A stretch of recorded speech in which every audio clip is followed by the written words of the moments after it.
Chapter 608. When everything in the chaos finally calmed down, the last ending also came to an end in a low valley not far from Mormon's. A small team walked through the wilderness under the night sky, carefully searching for something. The instruments in their hands had completely lost their effectiveness, but their movements did not seem lost. A wheelchair floated in the biting cold wind. The wheelchair floated in the air, and inside it sat a thin middle-aged man. The man was afraid of the cold, and his body was wrapped in thick cotton clothes. Most of the time, he did not speak. His deathly still eyes clearly could not see anything, but the entire team followed the direction he pointed. Southwest, the blind man in the wheelchair coughed violently for a while and raised his hand with difficulty. Another 500 meters. The silent team turned around at almost the same time. As the wheelchair floated in the air, the man in the wheelchair coughed even more violently. "Lin Su, how are you?" A white-haired old man under the wheelchair looked up at the wheelchair in the air with an anxious look in his eyes. He had been keeping the wheelchair afloat, so he could clearly sense Lin Su's physical condition. "I'm fine." Lin Su shook his head and laughed in a hoarse voice, "Second uncle, go higher." The old man's arm moved slightly. Lin Su's voice rang out again, a little higher. The old man gritted his teeth and controlled the wheelchair to continue rising. Lin Su closed his eyes and sensed for a while, then said softly, "Turn left, 300 meters away." Now that he had a precise location, the old man relaxed a little. He immediately lowered the height of his wheelchair. The wheelchair landed on the ground. Lin Su was sitting in it. His face was red, but his whole body was cold. "Why do you and Fengting value this woman so much?" The old man frowned as he looked at his nephew, who clearly did not have much time left. His tone was complicated. "It's not that I value him." Lin Su panted heavily, and his voice became more and more labored. "It's karma. I can see the karma on her. In the next hundreds of years, this will be the key to the Lin clan's continued prosperity. Big Brother believes in my karma, so the Lin clan appeared in Mormon's. Are you sure the cause and effect you speak of is with the woman you're looking for?" The old man looked at the Lin clan, and there was a different emotion in his tone. "I remember that the cause and effect you mentioned was Qin Weibai.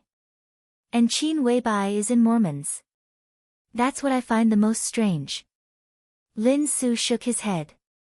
As the metaphysics grandmaster of this generation of the Lin clan, he was not as famous as Xian Xuanzi and Great Master Wu Wei in Zhongzhou State, but in the hearts of the people inside the Lin clan, he was equally unfathomable.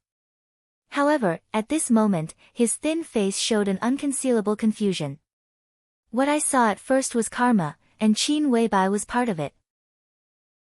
But I can't see through the master of Samsara Palace. Her fate is related to the general trend, but her karma is not in the general trend." The old man frowned. He had a confused look on his face. He was the uncle of Lin Su and Lin Fengting. He left the headquarters of the Lin clan more than 20 years ago and had not been heard from for many years. If it were not for the changes of the Lin clan in Mormon's and the change of the patriarch, it was estimated that he would not return to the Lin clan in this life. With the changes of the Lin clan, more and more old people who had left the Lin clan for many years were returning. At this time, listening to the so-called general trend and cause and effect that his nephew said, he instinctively felt that there was something he did not like. The old man shook his head and muttered to himself, "It's good to avoid the world. It's relaxing. Many old guys in the clan think so. How difficult it is to really stand aloof from the world. The Lin clan can do it now because it has the strength now. But nothing will always change. The one in Beihai is already supreme. If the Lin clan doesn't move, how can there be real freedom in the future? Second uncle, you may not like the chaos in the clan now, but all this is for the stability of the Lin clan in the future." Blood gushed out of Lin Su's mouth. He wiped it casually, and his eyes were a little fanatical. "I can see the cause and effect, but I can't see through it. But it doesn't matter. It's good to find her tonight." 150 meters to the right. The team continued to move forward. The old man sighed and patted Lin Su on the shoulder. Take care of yourself. It's just a life. Every minute I live is worth it. Don't worry about it. This chapter is not over. Please turn the page. Lin Su smiled, and a strange light flashed in his dead eyes. Our current direction may be the direction of the Lin clan in the future. I'm not as optimistic as you are. You saw that sword. How good can the result of the person who made that sword be? Wang Tianzong. The old man shook his head and suddenly said, how is Wang Tianzong's current state after that sword? I don't know martial arts. How do I know what will happen? Lin Su shook his head with a smile and said calmly, but no matter what, people have to fight for their own lives. Fight for their own lives. The old man narrowed his eyes thoughtfully. After a long search, the team finally stopped. Lin Su, who had calmed down a little, became excited again. He pushed the wheelchair forward quickly. The lush vegetation in front of him was completely crushed. In his sight, a slender woman in black curled up on the ground, trembling slightly. The armor on her body had been completely broken. Her body was no longer bloated. At this moment, she curled up on the ground, looking extremely delicate and delicate. Lin Su pushed the wheelchair closer to her. The woman seemed to notice something. Her body barely stabilized, and a voice sounded in Lin Su's ear, which was very faint. Lin Su struggled hard, fell off the wheelchair, and approached the woman. At this moment, he finally heard the woman's voice, which was almost a whisper. It hurts, she said in a trembling voice, but tears poured out of her eyes as if they were out of control. Her willpower struggled in the trance and eternal darkness. She remembered the sword that pierced his heart in the snow that year. He said it really hurt. It turned out to be really painful. It really hurt. Lin Su looked at her quietly, with a somewhat complicated expression. Her body curled up hard, as if trying to protect herself, but the vitality in her body was flowing away crazily like a broken dam. The sword light had passed, but the willpower that entered the transcendent realm had completely entered time and space. Lin Su was very close to her. He looked at the man's body curled up, half of his face buried in the soil, and the half of his face that was revealed after the man's mask was broken, revealing the side of his face that was incomparably exquisite and perfect. The uncontrollable willpower kept surging. With memories that seemed to be from a lifetime ago, Lin Su saw countless pictures, gratitude and resentment, love and hatred, magnificent and sentimental. In the other party's memory, he finally understood something. Lin Su smiled. His smile was a little dim, but it looked extremely peaceful. He quietly looked at the master of Samsara Palace, whose vitality was constantly flowing away, and whispered, "It turns out that you are the real cause and effect." For the Lin clan, Qin Weibai was cause and effect, so was Li Tianlan. But all causes and effects were related to the general trend. Qin Weibai, Li Tianlan, the Lin clan, the Wang family of Beihai, everyone had cause and effect with this world. But the master of Samsara Palace did not. She had nothing to do with the whole world or anyone. From the beginning to the end, all her cause and effect was with Li Tianlan. It's all fake. He looked at the master of Samsara Palace and murmured to himself. The master of Samsara Palace could no longer respond. Her body no longer trembled, and the last vitality dissipated in her body. Endless coldness and darkness enveloped her, and her body became stiff. Lin Su seemed to see the real choice. He sat where he was and kept silent for a long time. The pictures that were transmitted directly into his mind by the will of the transcendent realm disappeared. Everything, including vitality, was finally over. It was completely over. The old man, who could be said to be the highest in the Lin clan according to seniority, walked over slowly and said in a low voice, "Go back, she has passed away." At this moment, the old man thought of the sword that tore heaven and earth apart not long ago, and the last words of the master of Samsara Palace. You are all non-entities. The old man never thought that he would see such a proud person finish the last journey of her life and finally die in front of him. He patted Lin Su on the shoulder and wanted to pull him up. Lin Su didn't move. Gaze. This chapter is not over. Please turn the page. Looking at the lifeless master of Samsara Palace on the ground, he shook his head gently and sighed in a low voice. You won the sword, but you lost. The old man behind him frowned. Lin Su suddenly smiled and said softly, Second uncle, you haven't come back in these years, so there are some things you don't know about my body. His face turned pale for a moment, and he said slowly, in fact, it wasn't very good 3 years ago.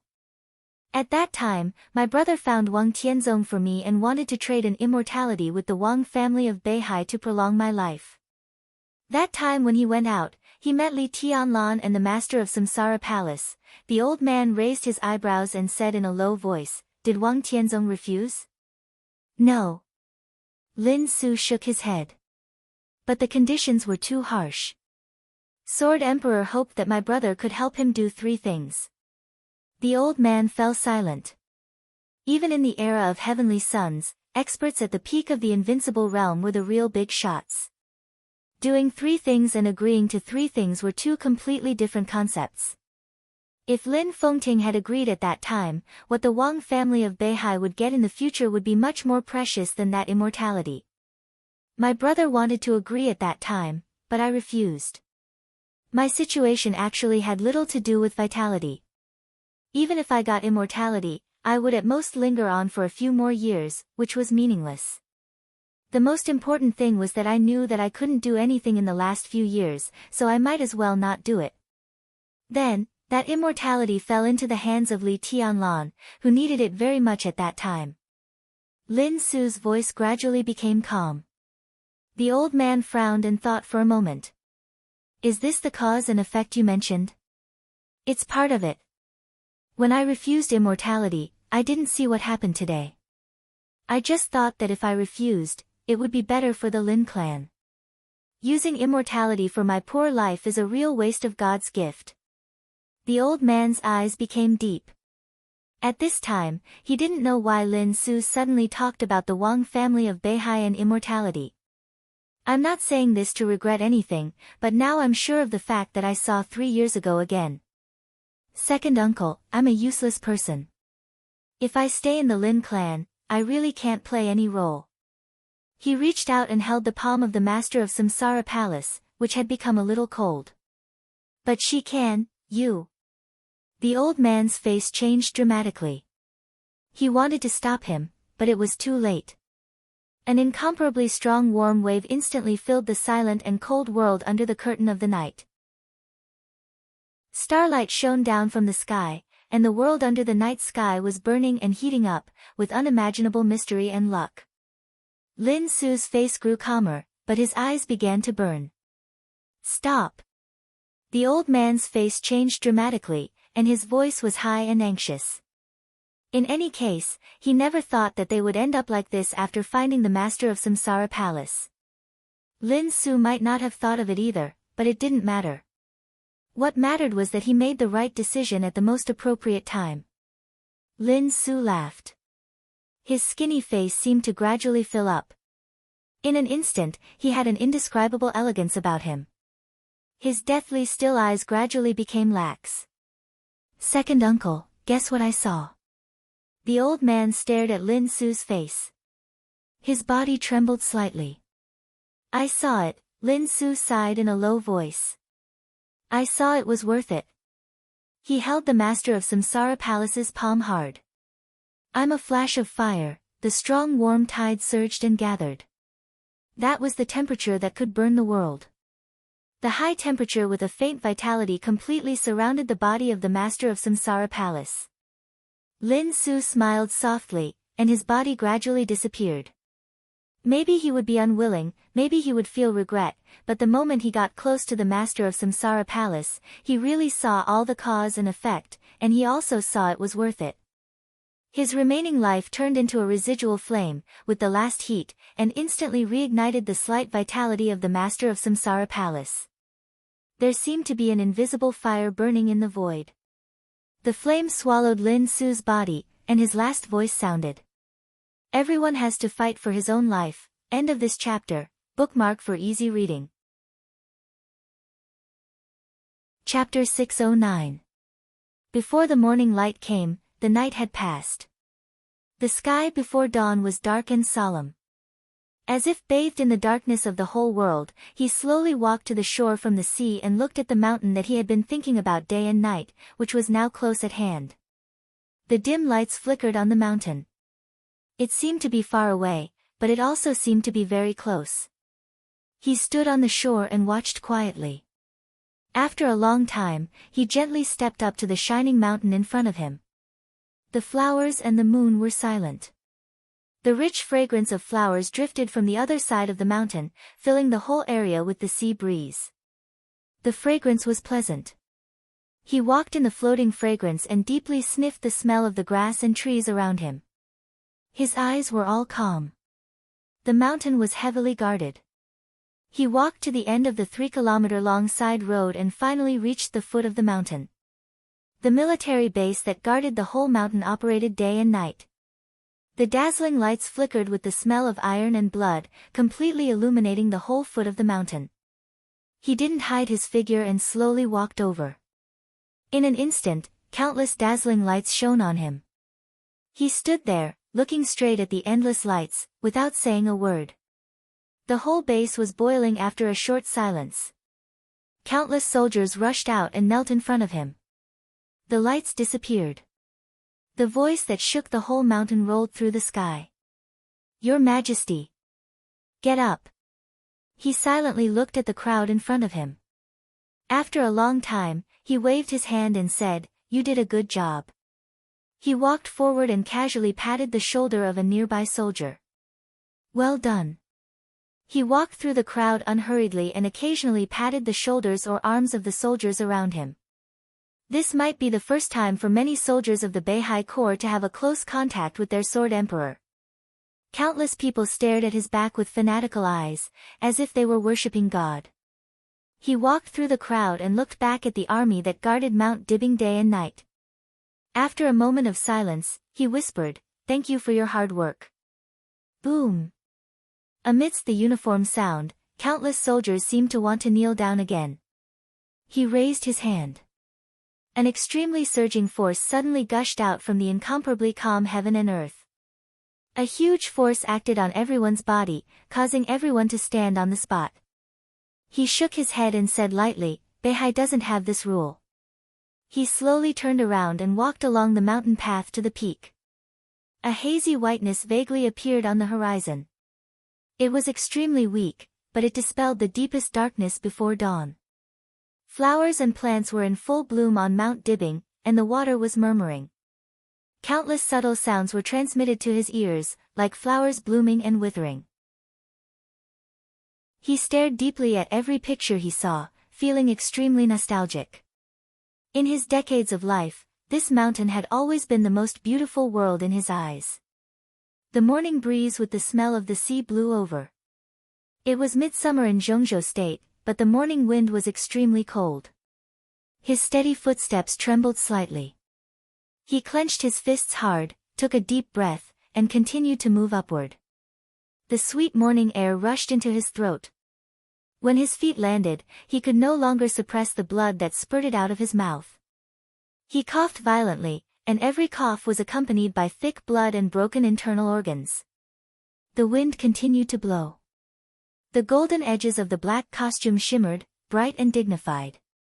His hair was losing its luster at a speed visible to the naked eye. It became dim, then white, and finally turned into a pale white without any vitality.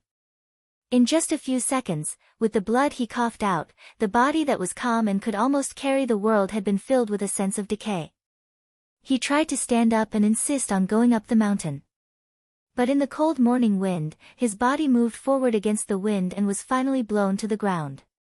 He had never experienced such weakness in his life. His body rolled for dozens of meters on the mountain road with an obvious slope, and finally grasped a small tree by the road. The blood was still flowing. He shut his mouth tightly and swallowed all the blood. With an incomparably calm gaze, he struggled to stand up and staggered towards a nearby pavilion. The stone chair in the pavilion was still cold in the middle of the night. He sat on the stone chair, leaning against the pillar behind him, and looked at the distant sky blankly. The hazy whiteness was still at the end of the sky. Not far in front of him was a pool of clear water, sparkling and reflecting the moonlight in the sky. He looked at it quietly and finally closed his eyes. Countless pictures flashed in his mind one by one, fast or slow, and they were unforgettable. The moonlight fell on him softly. He smiled softly, but his eyes were already blurred when he opened them. In the scattered and cold moonlight, he sat in the pavilion, looked up at the moon in the sky, and looked back at his past.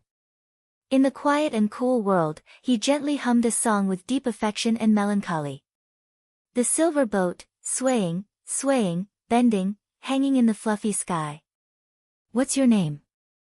Summer. Summer solstice, why are you here? I have no home. Uncle Wang brought me here. Oh, my name is Wang Tianzong. Brother, come with me. Your worries, 3322, Lan, stop in my quiet heart. I like the moon, brother, I like you too, call my name. Wang. Brother Tianzong, call your name. Ah, what's your name? Oh my God, what are you doing? Kwangtu, come and see what they are doing, ha ha ha ha. You said, how can a person not be lonely when he is in love, and worried when he is in love? Do you like her? Yes. Tell me after you think it through. I like her. Why? Because I like her very much. My luggage, lonely, alone, makes me feel melancholy. Uncle Li will keep an eye on him. The future of Beihai can't be pinned on this. It'll be fine, I'll solve these things. When it's over, let's go on a trip. Fool, you're the patriarch now. People are banished to the border. It's like walking into the 5th season. The day and night are disorderly and harmonious. The tide rises and falls willfully. There's no spring in the dictionary. Tianzong, ahem, he's dead. Li Kuangtu is dead. I'm amazing, right? How is she? Say. This chapter is not over. Please turn the page. How is she? Say it. How is she? Your Highness, Madam, are you going to say it or not? Are you going to say it or not? If you don't say it, I'll kill you. It's my incompetence, maybe, trash. A bunch of trash. Get out, all of you. People squander their tears, avoiding the parting that's still in front of them. I dreamed of you just now. Don't talk. Pay attention to rest. It's okay. Be obedient. I'm here. Oh. Sleep a little longer. It'll be okay. Tianzong, if I'm not by your side, don't be silly. You'll always be by my side. Yeah, ahem. We still have to go on a trip, yes, tomorrow. Let's go tomorrow, okay? Okay, tomorrow. You don't dare to think about tomorrow. I refuse to say goodbye. It's not worth it, you're more important than 2 portions of medicine. But it's really not worth it, if I say it's worth it, it's worth it. My body is already very poor, it's okay. We still have immortality. If I don't let you go, you can't go. Oh. Some people say that every time you say goodbye, there will be a star in the sky, and it will be extinguished. I've entered the invincible realm. That's great. The situation can be stabilized. Yeah, my man is the best. Do you think my newly cultivated flowers look good? You look the best. You're glib. How's your body? Do you feel uncomfortable? Very good. The best. Tianzong, these are the happiest 2 years of my life. When your body is completely stable, we'll go on a trip. Well, I want to go to many places. The silver boat, swaying, bending, hanging in the fluffy sky, Your worries, 3322, Lon Lon, stop on my quiet heart. You say, how can a person not be lonely when love is deep? When love is strong, you are worried. My luggage, lonely, alone, scattered, makes me feel melancholy. I'm exiled to the border, as if I've entered the 5th season. The day and night are in disorder and harmony, the tide rises and falls willfully, there's no spring in the dictionary, I'm squandering my tears, avoiding the parting that's still in front of me, you don't dare to understand, I refuse to say goodbye, someone said that every time you say goodbye, there will be a star in the sky, and then it will go out. His voice gradually lowered until it was silent.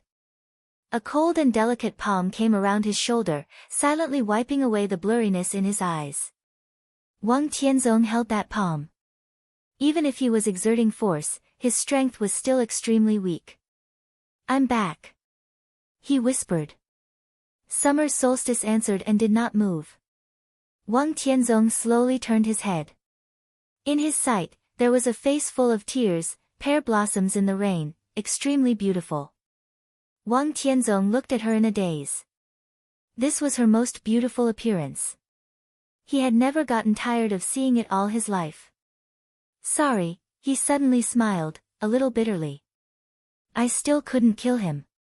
He wiped out most of the elites of the purgatory of heaven capital in Eastern Europe, wiped out the top experts of the entire dark world, and really hurt deity. But this was not what he wanted. He still couldn't kill him and give Summer Solstice an explanation. It doesn't matter. There will be chances in the future. Summer Solstice wiped her tears and said softly. In fact, there is a chance, but I don't dare to gamble. Wang Tianzong laughed at himself and said, the 13th floor, what the hell is going on? Summer Solstice's voice was a little trembling. 3 days had passed since that night in Eastern Europe. During these 3 days, she had never closed her eyes. Mormon's last sword strike could be said to be eternal, but only Summer Solstice knew what kind of injury Wang Tianzong had suffered in that sword strike. She knew her man very well. As long as there was a little possibility, deity would not be alive. But now deity was not dead, which showed that the situation at that time was very bad. The 13th floor, Summer Solstice said to herself. That sword formation is very complicated. Give me some time to study it, and I can also create a sword formation comparable to the 13th floor. The sword energy of the same origin has different functions. It is to activate and lock, Wang Tianzong recalled carefully, and his white hair swayed slightly in the wind. That can be said to simulate heaven and earth with sword intent. The 13th floor activated that sword strike and locked Mormons at the same time. So that sword strike couldn't be avoided and could only be taken by force. That's all. Summer Solstice looked at Wang Tianzong's white hair in a daze. If that's all, how did you become like this? Wang Tianzong was silent for a while. His tone became a little difficult and helpless. There's also fusion. Sword energy fusion. He smiled bitterly. The sword strike between me and the master of Samsara Palace was just the beginning. That sword strike was really strong and made me use my immortality.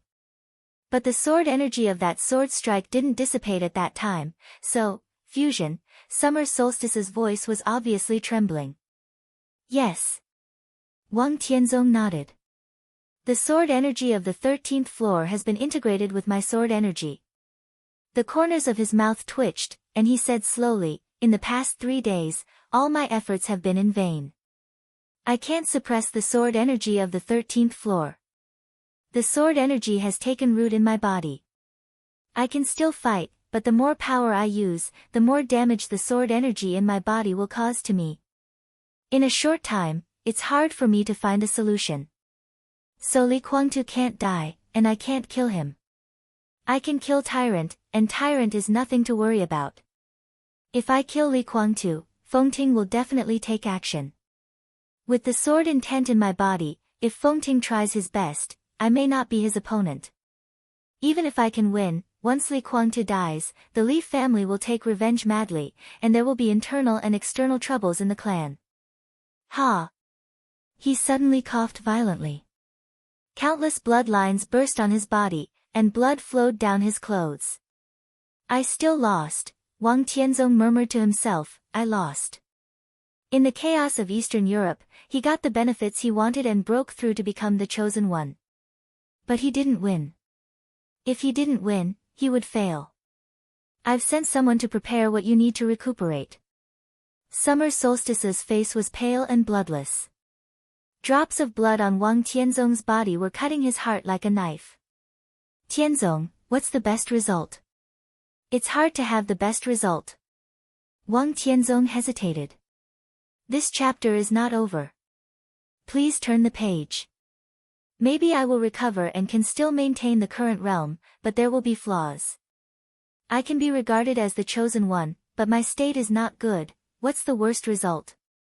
Summer Solstice grabbed Wang Tianzong's sleeve hard. The worst result, Wang Tianzong smiled. That's death. When he said this, his tone was extremely calm, without any unwillingness or regret.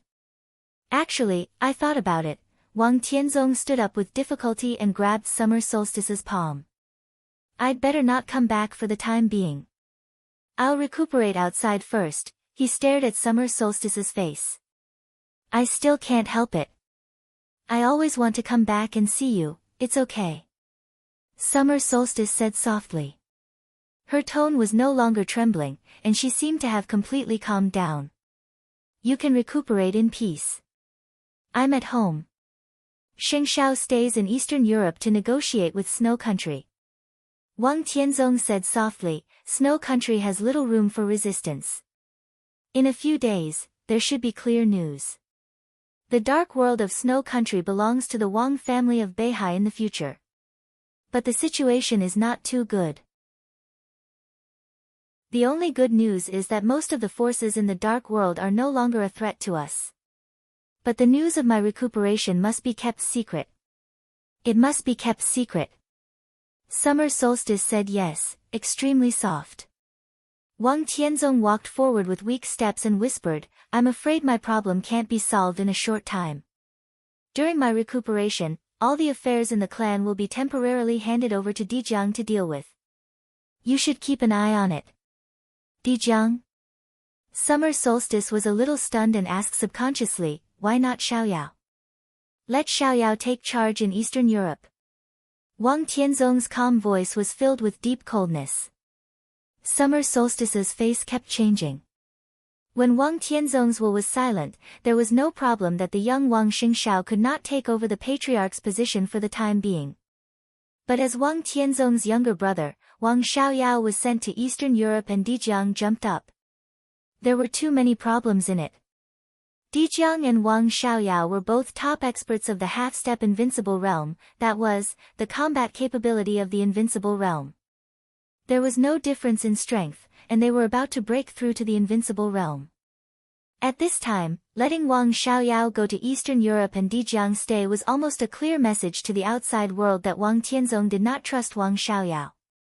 Xiaoyao, Summer Solstice asked cautiously, what did he do? Don't think too much. Wang Tianzong whispered, it's okay. He sighed softly. I just feel a little sorry for you. When I was young, I said I would take you on a trip, until now. Ha! In the next few years, I'm afraid I won't have time, you know I don't care about these things. Summer Solstice bit her lip hard and whispered, as long as you're good, I'm good, so you must get better, understand? Of course.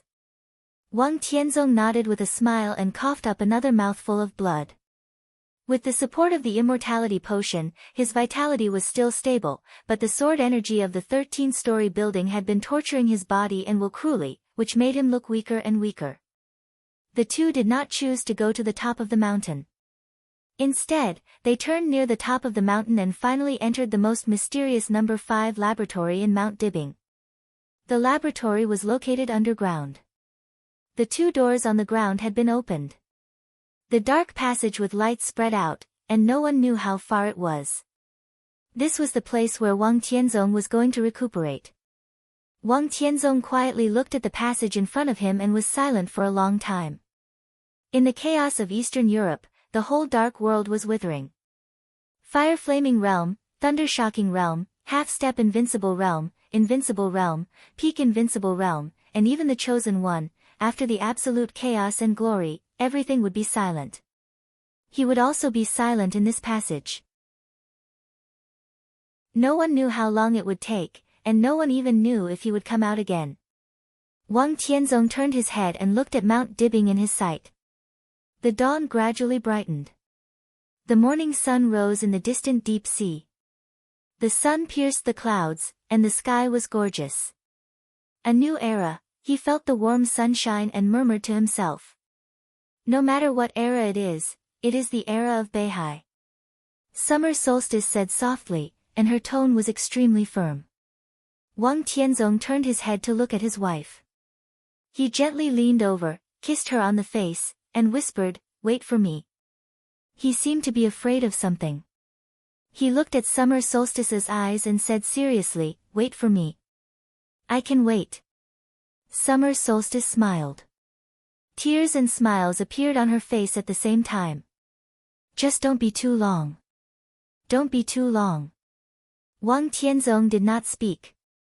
He just touched his wife's hair, turned around, and walked into the long and deep passage. Summer Solstice stood where she was and looked at his back quietly. The torrent of time washed from the past to the present. She looked at her beloved husband, and the scenes of the past emerged with all the feelings of the past. There was laughter, happiness, and touching. He was satisfied and content with what he had. Beside him, what Summer Solstice felt most was silence and stability. With him in the Wang family of Beihai, what she felt most was silence and stability. Perhaps the things he had been carrying were too heavy, so Summer Solstice had never seen the slightest complacency and arrogance in him. Life was not complacent. Occasionally, she could only feel cautiousness from him. The strength of Beihai, the hegemony of Beihai, and the sword light of the Sword Emperor swept everything. Everything was built on the foundation of caution. He was like the god of the Wang family of Beihai, sheltering everything and blocking all threats from the outside world.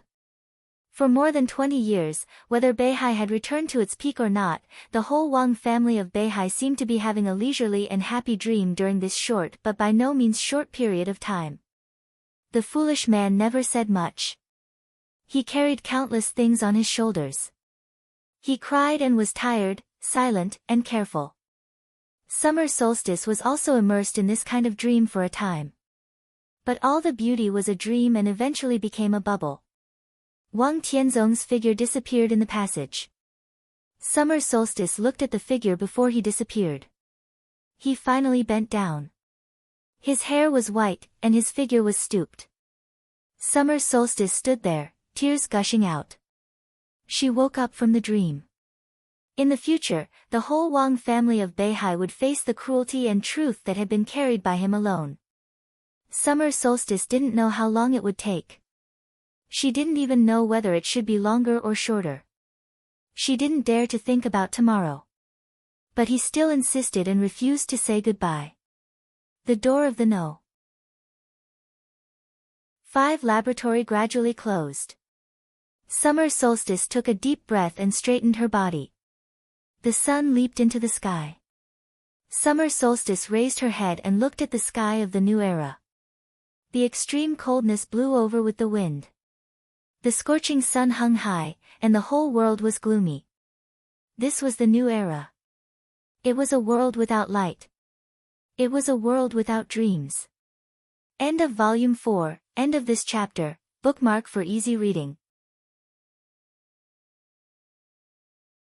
Chapter 610.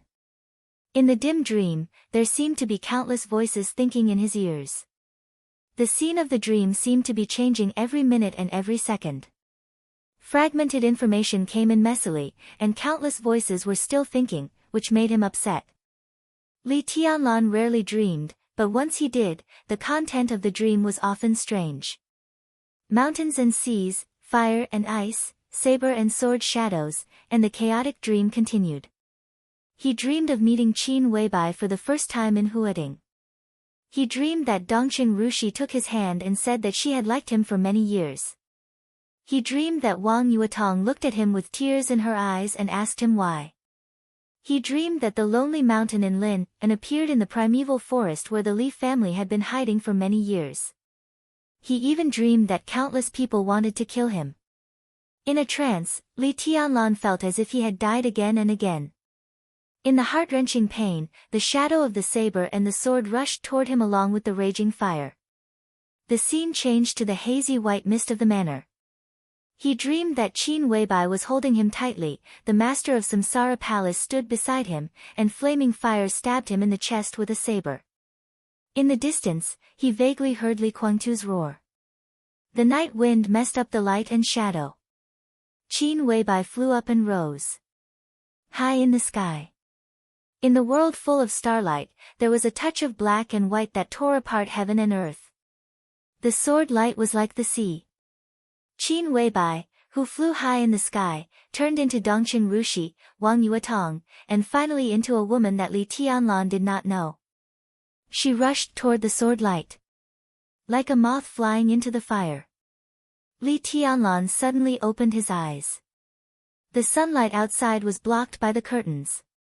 In the slightly dim environment, Li Tianlan sat up and shook his head. The trance in his mind began to disappear, and everything in front of him became real. This was a bedroom that was luxurious enough to make one's jaw drop. It was not the kind of bedroom that was piled up with countless gold and silver. The bedroom was slightly dark and warm, and there were details everywhere in the bedroom. The warm chandelier exuded a soft light, and the light shone on every corner, giving people a very comfortable visual enjoyment. Li Tianlan's eyes calmed down in the fastest time. He looked around and didn't know where he was for a moment. There was also a natural and rich fragrance floating beside the bed. Feeling the familiar smell, Li Tianlan was lost in thought. The pain in his chest was still spreading little by little. The wound didn't look big, but the damage it caused to his body was beyond his expectation. He didn't know how long he had been in a coma, but now he felt the pain in his chest. It would still take time for the scar to heal. He slowly rubbed his forehead. His mind was in a mess. Countless questions popped up in his head, but suddenly he didn't want to know the answers. Light footsteps sounded outside the door. The door was pushed open, and Qin Weibai, who was dressed in plain clothes, walked in with a delicate bowl in her hands. Li Tianlan looked at her and was stunned. Looking at Li Tianlan, she was also stunned. After a short silence, she smiled and said softly, "When did you wake up?" Her smile was clear and indifferent. There was no surprise in it, but it was filled with boundless affection. "I just woke up." Li Tianlan's mind seemed to be a little slow. He slowly moved his body and said, "Where are we?" "Yuzhou." Qin Weibai came over and handed Li Tianlan the small bowl with Chinese medicine in her hand. She whispered, "Drink it while it's hot. It's good for your injury." Li Tianlan subconsciously took it and drank the slightly hot Chinese medicine in one gulp. Qin Weibai took out a candy and put it in Li Tianlan's mouth. She looked at him softly, as if she was coaxing a child. Li Tianlan thought about it with the candy in his mouth. His brain had realized the strangeness of things, but his thinking was still a little slow. "How long have I been in a coma?" 5 days. Qin Weibai handed over a glass of warm water and said, "Compared to us, this chapter is not over. Please turn the page. It's a day earlier than expected." Li Tianlan took a sip of water and muttered to himself, 5 days. Yuzhou. Eastern Europe. He held the glass of water, and his arms trembled slightly. Qin Weibai sat down next to him and reached out to hold his palm. She said in a soft and cautious tone, "Don't think too much, Tianlan. It's over. It's over, oh, it's over." Li Tianlan suddenly smiled, a little self-deprecating. The last scene before he woke up was the desperate scene of Wang Tianzonging defeating all the top experts in the dark world. In a coma, it seemed that it was just a dream, and it was over. "What's the result?" he asked, looking at Qin Weibai. Qin Weibai hesitated and wanted to say something but stopped on second thought. "What's the result?" Li Tianlan looked at her eyes, which were shining with charming brilliance. There are many kinds of results, and there are also many kinds of uncertain results, specific to individuals and specific to the general trend. Although things have passed, many things are still very chaotic. The specific results have not come out for the time being. Li Tianlan's heart gradually sank, and his chest ached again. He forced himself to calm down and ask slowly, "Did we lose?" "For the moment, we just didn't win." Qin Weibai held Li Tianlan's hand and said softly, "Tianlan, many things involve too much. In fact, there is no winner or loser. This is the case in Eastern Europe. The essence of this chaos is the future and survival. From the beginning, there is no winner. The current result is in line with expectations. The essence is the future and survival." Li Tianlan looked into her eyes. "My future and survival?" Qin Weibai hesitated. Then she nodded. "Yes." Li Tianlan was speechless for a while. He led the Snowdance Corps into Eastern Europe on behalf of Zhengzhou State. It could be said that he participated in everything. But even as a person who experienced it personally, he could not tell how much the chaos in Eastern Europe involved. All the dark forces were deeply involved in Eastern Europe.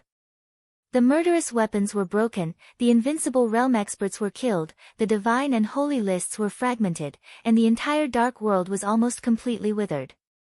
The essence of all this was for his future and survival. If those fallen invincible realm experts knew this so-called essence, what would they feel? Li Tianlan held the cup and thought about Qin Weibai's conclusion. A chaotic situation where there would be no victor. It was a chaotic situation for his survival and future. If all the results were in line with expectations, what would happen to Wang Tianzong? What about the master of Samsara Palace, who really planned the chaos? How is the palace master? Li Tianlan suddenly said, "Take me to see her." Qin Weibai looked at him quietly.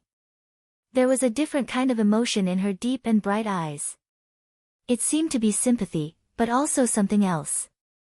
Such a gaze seemed to carry a heavy force, pulling his heart down continuously. Li Tianlan waited for Qin Weibai's answer.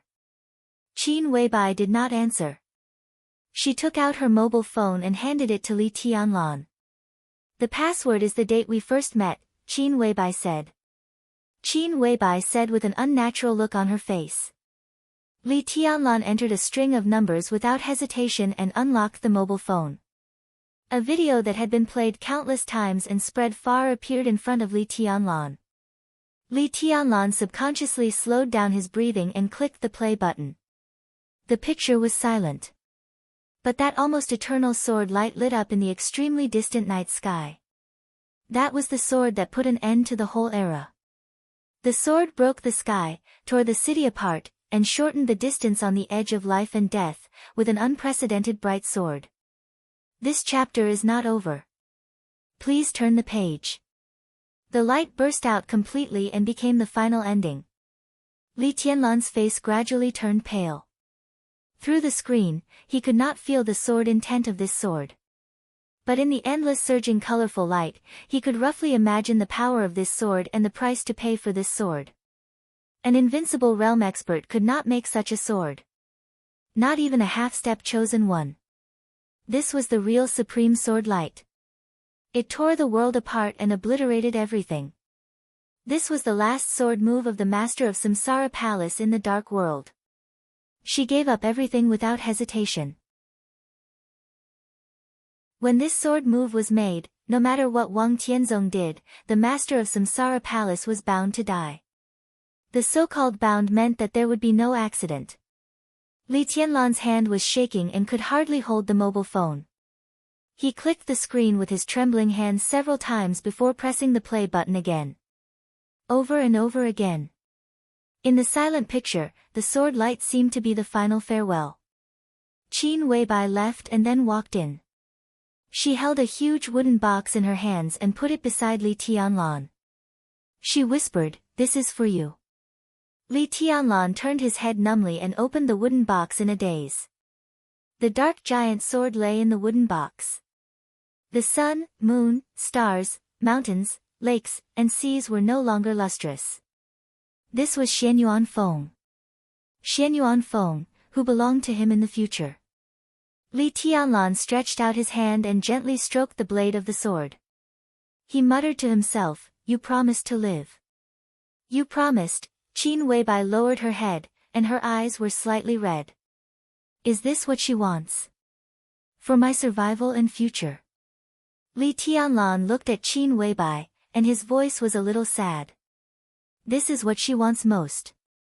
Qin Weibai whispered, "It can even be said that this is the whole meaning of the existence of the Samsara Palace."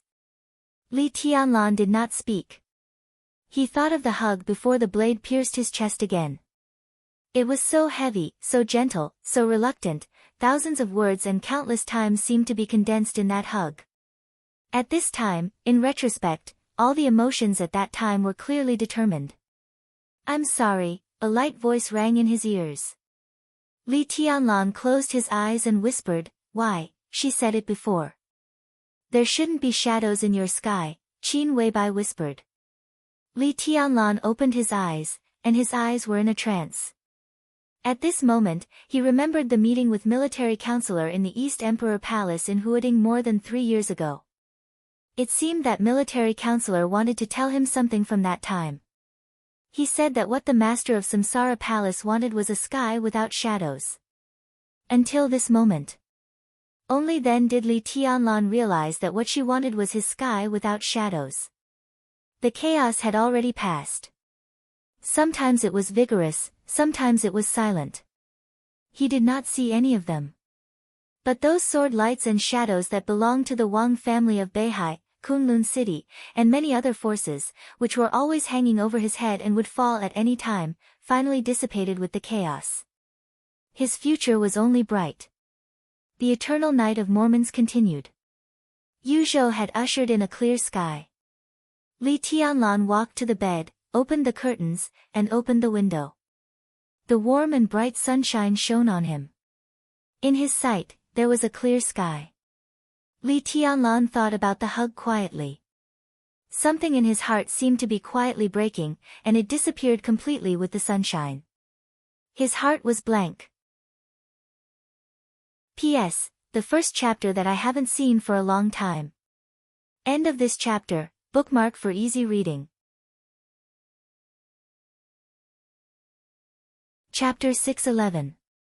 Qin Weibai looked at Li Tianlan's back quietly.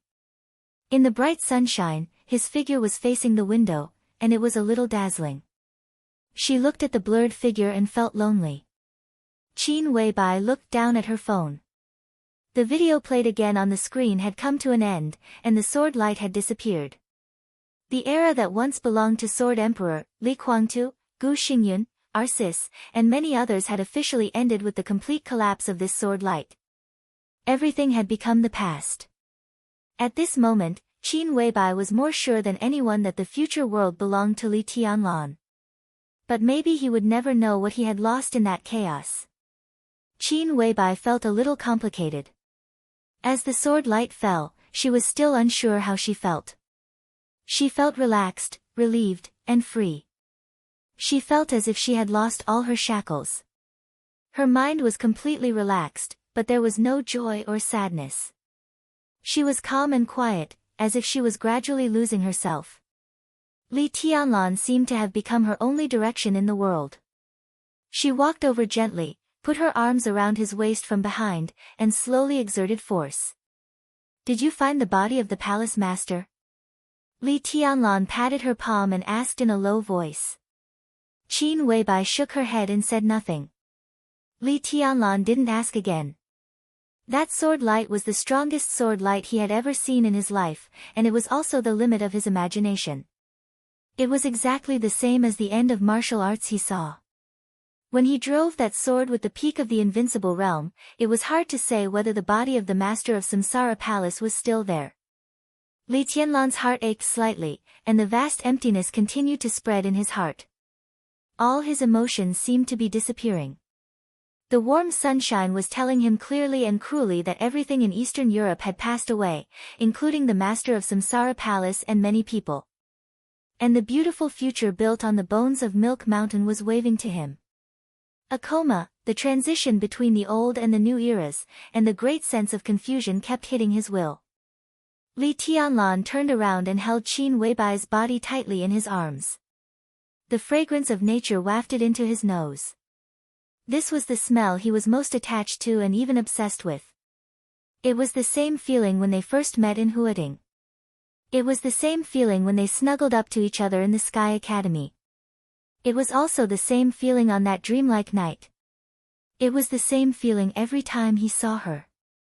Li Tianlan gently kissed Qin Weibai's delicate neck and asked hoarsely, "How are the others?" Qin Weibai's body was a little stiff. Her two small hands subconsciously grabbed Li Tianlan's back and she said softly, "Not good, not bad. Both Li Guangtu and Li Shi are seriously injured, and they are still in a coma. According to current observation, their foundations have been damaged to varying degrees. However, Li Guangtu's foundation is broken and then rebuilt. The immortality seal can be said to outshine others in reshaping the foundation, so it is possible for Li Guangtu to recover. Although this possibility is small and it takes a long time, such a possibility does exist. As for Li Shi, her injury is lighter than Li Guangtu's, but she should fall from the peak of the invincible realm." Mr. Lin woke up once. He is in the best state at present, but he is also seriously injured. But in contrast, he can recover in the fastest time. In a sense, in today's dark world, Mr. Lin is already the strongest. Li Tianlan gently bit Qin Weibai's neck, under her command. "This chapter is not over. Please turn the page." He shrank his head subconsciously and straightened his body. He whispered, "This is not a good thing." "Yes." Qin Weibai sighed softly. "But it's not too bad." Li Tianlan said, The Lin clan had been hiding from the world. It was a behemoth whose comprehensive strength was almost no weaker than that of the Wang family of Beihai. In this chaotic situation, no matter whether Lin Fengting, as the patriarch, would change his mentality or not, his hiding from the world could not be changed. This was a deep-rooted idea that countless branches of the Lin clan had maintained for many generations. Now that Lin Fengting had become the top expert in the dark world, his identity suddenly became extremely sensitive. If the Lin clan wanted to continue to stand aloof from the world, Lin Fengting could not intervene in anything. After all, the top expert and one of the strongest experts were two different concepts. At this time, any move of Lin Fengting would be magnified thousands of times, and then people would figure out the overall will of the Lin clan. As for the Lin clan entering the secular world, it was also unlikely that it would enter the secular world in a short time. The concept of standing aloof from the world was deeply rooted in the entire Lin clan. Even the most powerful branches in the outside world basically did not have any conflicts with others. No one dared to provoke such a family, nor did they bother to provoke others. Even if Lin Fengting wanted to lead the Lin clan into the secular world, it would take at least one generation to change this idea. Now that the Lin clan had the top expert in the dark world, it could be fearless of everything. However, Lin Fengting's hands and feet were trapped by the deep-rooted idea of avoiding the world within the Lin clan. This also meant that even if Lin Yuxian developed in Zhongzhou state, the Lin clan could not give him too much support. After all, once the Lin clan showed certain tendencies, it would be followed by countless roping in and suppression. Whether the Lin clan could bear it or not, Lin Fengting was unwilling to let the Lin clan become the center of trouble. "No matter what happens to the Lin clan, I will handle it well." Qin Weibai touched her neck that had been lightly bitten, and her face was slightly red. A simple and natural ring on her hand reflected misty colors in the sun. This was originally part of the original deal. "You will handle it well?" Li Tianlan fixed his eyes on Qin Weibai's ring, and his eyes slightly narrowed.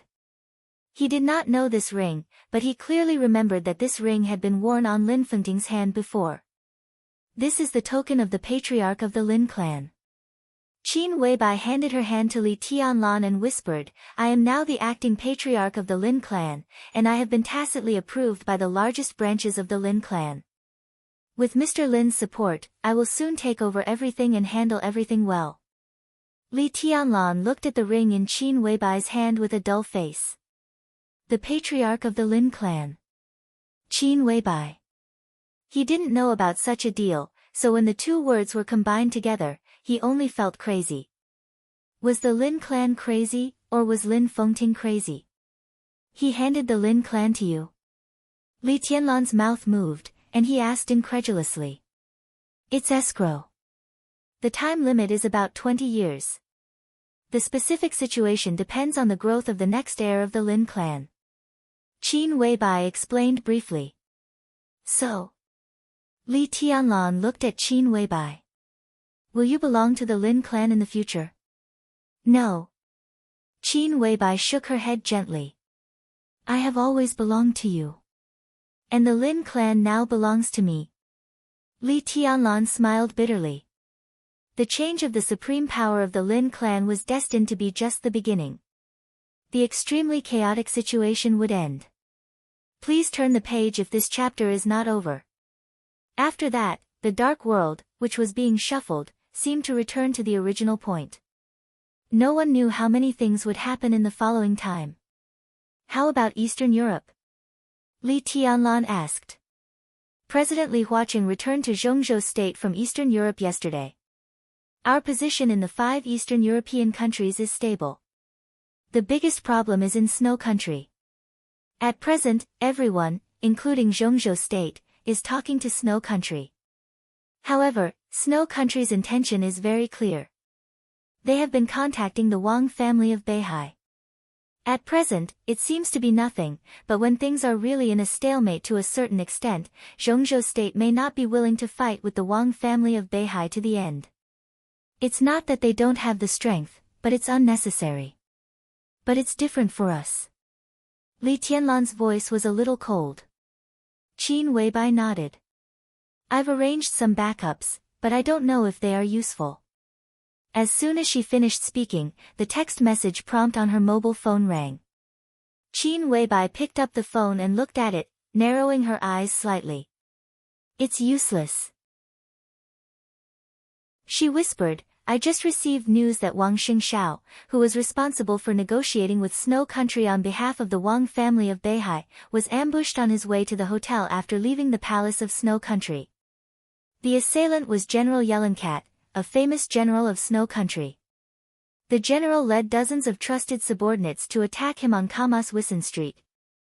Together with his 2 deputies, they were killed by Wang Xingxiao on the spot. Li Tianlan narrowed his eyes. Qin Weibai's voice continued to ring. He only used 1 sword stroke. Li Tianlan finally turned around. Yellencat? He is an expert of the half-step invincible realm and the former marshal of Snow Country. He was demoted because of a command mistake, but he is still one of the few experts in Snow Country.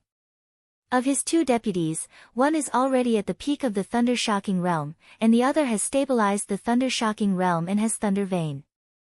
Qin Weibai's voice was quiet. Wang Xingxiao only used 1 sword stroke. Li Tianlan laughed. Only 1 sword stroke. Qin Weibai whispered, 1 sword stroke of the fire-flaming realm. He killed a half-step invincible realm expert with 1 sword stroke, along with a Thunder-Shocking realm expert at the peak of the Thunder-Shocking realm and a Thunder-Shocking realm expert with Thunder Vein. The news of this battle had spread throughout the dark world in the shortest time. But when all the forces in the world were guessing whether Wang Tianzong was injured in the eternal sword stroke, or to what extent he was injured, the sword light of the Wang family of Beihai had shone again in the dark world. 1 sword stroke of the fire-flaming realm. But the power of this sword stroke was almost close to that of the invincible realm. All those who had been lucky enough to go to the Wang family of Beihai and overlook the stage formidable person of Mount Dibbing should remember the words carved on the stone of formidable person. A place where heroes come forth in large numbers. Li Tianlan was silent and did not speak. Qin Weibai was also silent until her cell phone rang again. Qin Weibai looked down at it. Her eyes became a little strange. Tianlan, I received the latest news here. Her voice was subtle. Jiang Shangyu, the vice-marshal of the Snowdance Corps, appeared in Reki City. Li Tianlan raised his eyebrows. He looked at the sunshine outside the window in silence. After a long time, he nodded. It seemed that he was responding to Wang Xingxiao's news, but also to the intelligence of Jiang Shangyu's appearance. He replied, end of this chapter, bookmark for easier reading. Chapter 6:12. Qin Weibai was still a little hesitant. The rise of Wang Xingxiao and Jiang Shangyu was unexpected but also expected.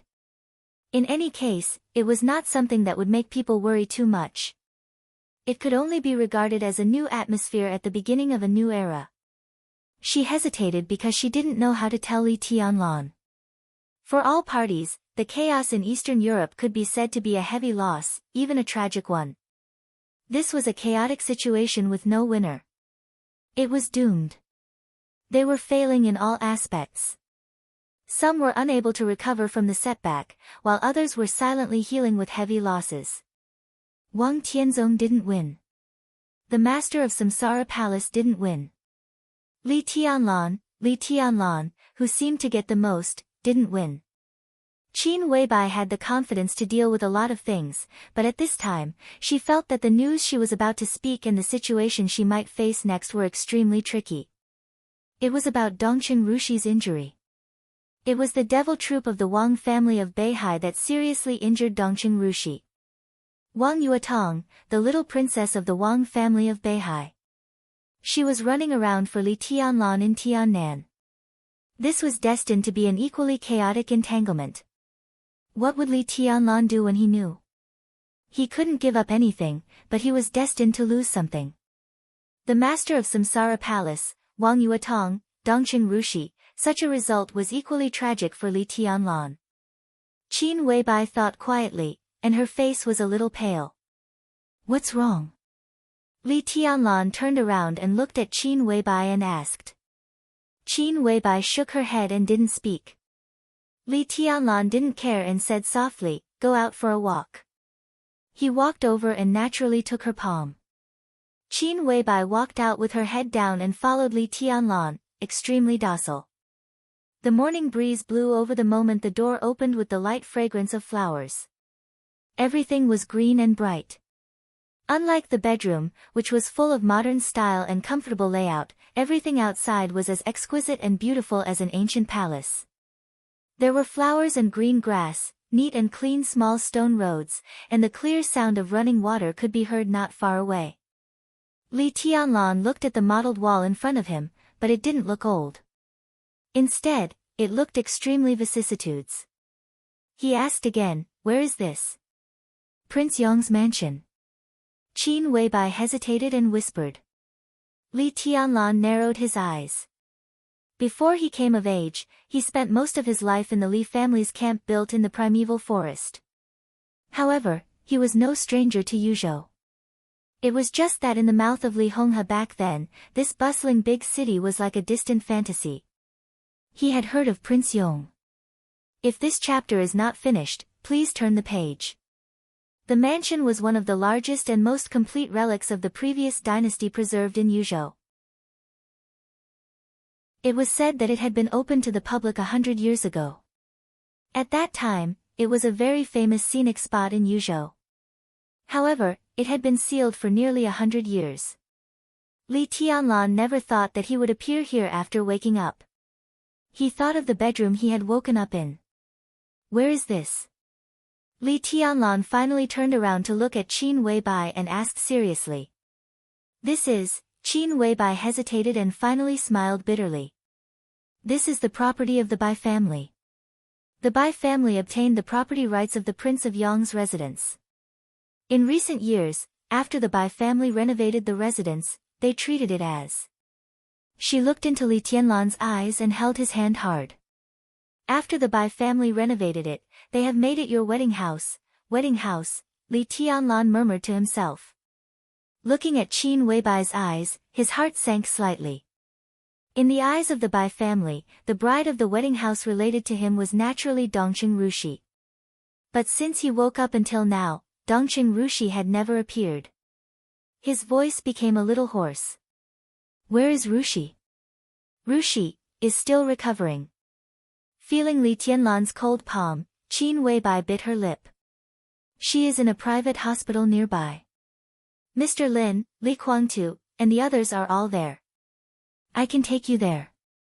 Li Tianlan stood there in silence for a long time. He couldn't wait to leave with Qin Weibai. Instead, he was thinking about something carefully. Under the sun, his pale face returned to calmness in the fastest time, and even looked a little indifferent. He sat down in front of a stone table in the garden. How is her injury? He asked in a low voice. Before he passed out, Dongqing Rushi was still standing beside him. He knew that she had the invincible sword move, but he didn't think that Dongqing Rushi could play a big role in the battlefield of the Chosen One. Then who hurt her? How was her injury? I don't know, Qin Weibai was a little confused. Since she came to Prince Yong's mansion, she had devoted all her attention to Li Tianlan. There was no accurate news about Dongqing Rushi, but there were some possible conclusions that countless experts had already come out a few days ago. It is said that the injury is very serious. She looked at Li Tianlan's calm and somewhat indifferent face, and suddenly became a little flustered. But some things couldn't be hidden after all. In Eastern Europe, you were in a coma not long ago. Rushi forcibly pulled out the silence sword, but she couldn't bear the sword intent of the silence sword. Her body was seriously injured, and there is no possibility of recovery at present. If this chapter is not over, please turn the page. She took a deep breath. If there is no accident, she may become a vegetable. The cruel truth was like a knife cutting Li Tianlan's heart crazily. In her sight, Li Tianlan's face was as hard as a rock, without any change. A vegetable. He thought of the little woman who liked to hide in his arms and gently bite his ear. A vegetable. The little woman who said that she had known him for many years and liked him for many years. A vegetable. The little woman who said she would protect him. A vegetable. Li Tianlan pressed his lips tightly. Puff. Dark red blood sprayed directly from his mouth and dyed the stone path red. Tianlan, Qin Weibai rushed over and held him tightly in her arms. There will be a way. Believe me, there will be a way. A vegetable. Li Tianlan's eyes became colder and colder. Why? In that situation, why did Dongqing Rushi choose to pull out the sword? Qin Weibai didn't speak. Why? Li Tianlan asked again. Shortly after you were in a coma, someone attacked the manor and broke Jiang Qinsong's 30-meter mortal world domain. At that time, the only power around us that could protect you was Rushi and silence. I will protect you. A vegetable, Li Tianlan gritted his teeth, and everything in his sight was spinning wildly. He struggled to stand up and whispered, Who? Beihai. Beihai. Devil troop, Li Tianlan thought of the strange red light he had seen on the trial day and didn't speak. Tianlan, Qin Weibai called out to her. Li Tianlan glanced at her and whispered, There will be an explanation. He was silent for a while and continued, There will be. The morning breeze under the sun blew over, and the branches shook with fragrance. The chirping of birds and the clear sound of running water came from afar. Li Tianlan looked at the antique Prince Yong's mansion in front of him. This was his wedding room. But in the wedding room, there might be no bride for a long time, maybe forever. The empty Prince Yong's mansion. The bridal chamber was empty. Li Tianlan lowered his head and wiped the blood from the corner of his mouth. He whispered, There will be an explanation. End of this chapter. Bookmark for easier reading. Chapter 6:13. The morning sun gradually turned into a scorching sun. The sunlight grew blazing hot. The high temperature enveloped the prince's mansion, permeating through the flowers and water. Qin Weibai stood in front of Li Tianlan in a white dress, like a statue that gradually lost its spirit qi. In the quiet environment, Li Tianlan, who had been silent for nearly the whole morning, finally stood up and said calmly, I'll go and have a look. He paused. Before he could say anything, Qin Weibai had already said considerately, I won't go. After Dongqing Rushi fell into a coma, there happened to be a high-level conference in Yuzhou recently. Bai Qingqian, who came to Yuzhou for the conference, declined all unnecessary social engagements and spent most of her time running between the hospital and the prince's mansion. She didn't say anything to Qin Weibai. But now that Li Tianlan woke up and appeared in front of Bai Qingqian with Qin Weibai, no matter who Bai Qingqian was, she would inevitably have some ideas when she saw Dongqing Rushi in a coma and then Qin Weibai. Li Tianlan nodded. Have a good rest. He smiled and said softly, I'm fine. His tone was cold and emotionless. All the sadness, anger, and murderous intent seemed to disappear with silence. He walked along the path to the gate of the mansion. Countless flowers and plants swayed in the breeze. Li Tianlan pursed his lips tightly. The whole world in his sight began to turn pale. The Bai clan's private hospital was less than 500 meters away from the Prince of Yongqin's residence. Nominally, the hospital belonged to the Bai clan, but in reality, it was collectively built by the giant group. Large amounts of money had been spent, and the most advanced equipment and top-notch doctors had flocked to the hospital. It was no exaggeration to say that any nurse here, if placed in another hospital, would not be inferior to a professional doctor. The hospital was neither too big nor too small. The scenery was pleasant and it was not deserted on weekdays. Some retired big shots of the giant group almost recuperated here all year round. Many times, the collective decisions of the giant group were made here. When Li Tianlan walked into the hospital, due to the gradually rising temperature, several old people who were playing chess under the tree just put away the chessboard and planned to move the battlefield. Both sides came to the elevator almost at the same time. Li Tianlan nodded and looked at the opened elevator. He said in a calm voice, "After you." "Forget it, I'm getting old. I'll just treat standing for a while as exercise. His Highness is busy with urgent matters. You go first, we still have to wait for an old friend." An old man with white hair and beard in a tang suit smiled and looked at Li Tianlan with extremely friendly eyes. Li Tianlan was a little confused. Now he was really not in the mood to be polite, so he nodded and went straight into the elevator. The elevator gradually rose. The old man's lips moved slightly as he looked at the constantly changing numbers beside the elevator. "Old Su, this person is very popular now. If this chapter is not finished, please turn the page." An old man carrying a chessboard walked in front of the white-haired old man and said meaningfully. Elder Su, who had white hair and beard but was still full of vigor, was silent for a moment. He smiled and said, "Hot stuff. A few days ago, I heard that he secretly returned to Yuzhou and has been recuperating his wounds. But it doesn't seem like it. Young man, maybe it's because your body is recovering well." The old man caressed the chessboard in his hand and said casually. "The chaos in Eastern Europe has become like this. No matter what has been lost, at least in the eyes of others, this person and the Wang family of Beihai have gained the most. My second son is still in Wulan state. I heard that this person has returned to Yuzhou and has called me twice to visit this little highness." Elder Su smiled and shook his head. "Unfortunately, today is not the right time. I heard that the injury of the little girl from the Dongqing family is not optimistic."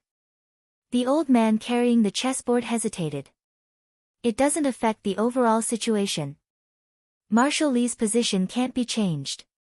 Elder Su shook his head. "Marshal Li?" The old man pinched the chessboard thoughtfully. "As long as we work together, he is Marshal Li." Elder Su smiled meaningfully. "You've heard the rumors recently. How can I not hear such a big movement?" The old man smiled bitterly. "Those from the southeast and Kunlun repeatedly asked us to carefully consider Marshal Li's rank of marshal, and even questioned the military merits of the Snowdance Corps. It's a mess. We can work together, but what this little highness does next is also the key. In terms of strength, I don't have to worry about his character." Elder Su smiled and said softly with emotion, "Zhongzhou state will be very lively next." The old man nodded. "For Minister Dongqing, this should be an opportunity. Elder Su said yes and did not speak. As the loosest giant group among the six, Li Tianlan's initial appearance caused many people to feel uneasy. Dongqing Wudi's unsparing support made the giant group constantly criticized. However, with the outbreak of the chaos in Eastern Europe, all this was temporarily suppressed. When Li Tianlan took over the 5 Eastern European countries centered on Wulan State, the atmosphere inside the giant group began to change. Dongqing Wudi acted quickly. Taking advantage of Li Huaqing's visit to Eastern Europe, he directly placed the cake of the 5 Eastern European countries in front of everyone in the giant group. No one disliked benefits. The huge benefits made the giant group completely united. It naturally accepted Li Tianlan and acquiesced to his position. Not to mention other places in Eastern Europe, just the 5 Eastern European countries were enough to make the giant group eat a lot every day. Please turn the page if this chapter is not over. Li Tianlan was equivalent to a cake maker. As long as he grasped the dominance of the 5 Eastern European countries, Li Tianlan's position in the giant group would become more and more stable. This was the best opportunity for Dongqing Wudi to rectify the loose atmosphere of the giant group and even let Li Tianlan take over.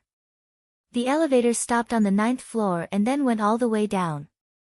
Elder Su smiled. Isn't that his attitude? He came to see his fiancée as soon as he got better. Is that a reassurance to us old guys? The old man holding the chessboard laughed. Just as he was about to speak, a sudden ringing of the phone suddenly rang. At the same time, Elder Su's phone was also ringing. The two of them looked at each other and answered the phone at the same time. Just after listening to a few words, their faces suddenly changed. When Elder Su's mobile phone fell to the ground, the sound of the chessboard hitting the floor also rang out. The chess pieces rolled, which was extremely crisp. The two old men who had extraordinary influence in the giant group looked at each other and laughed at the same time. This day was August 31st in Zhongzhou State. Under the scorching sun, when the news from the southwest spread in Zhongzhou State with sword intent, countless people made different reactions in addition to being stunned. Some laughed, some were angry, and some were dull. August 31st in Zhongzhou State. Wei Kunlun, the Nirvana sword master of Mount Shu, who had been in closed-door training and had been silent for several days, had officially broken through and entered the Invincible Realm. The former Invincible Realm had fallen silent. The new Invincible Realm came into everyone's sight. The wind and clouds changed. The pace of the new era was steadily moving forward.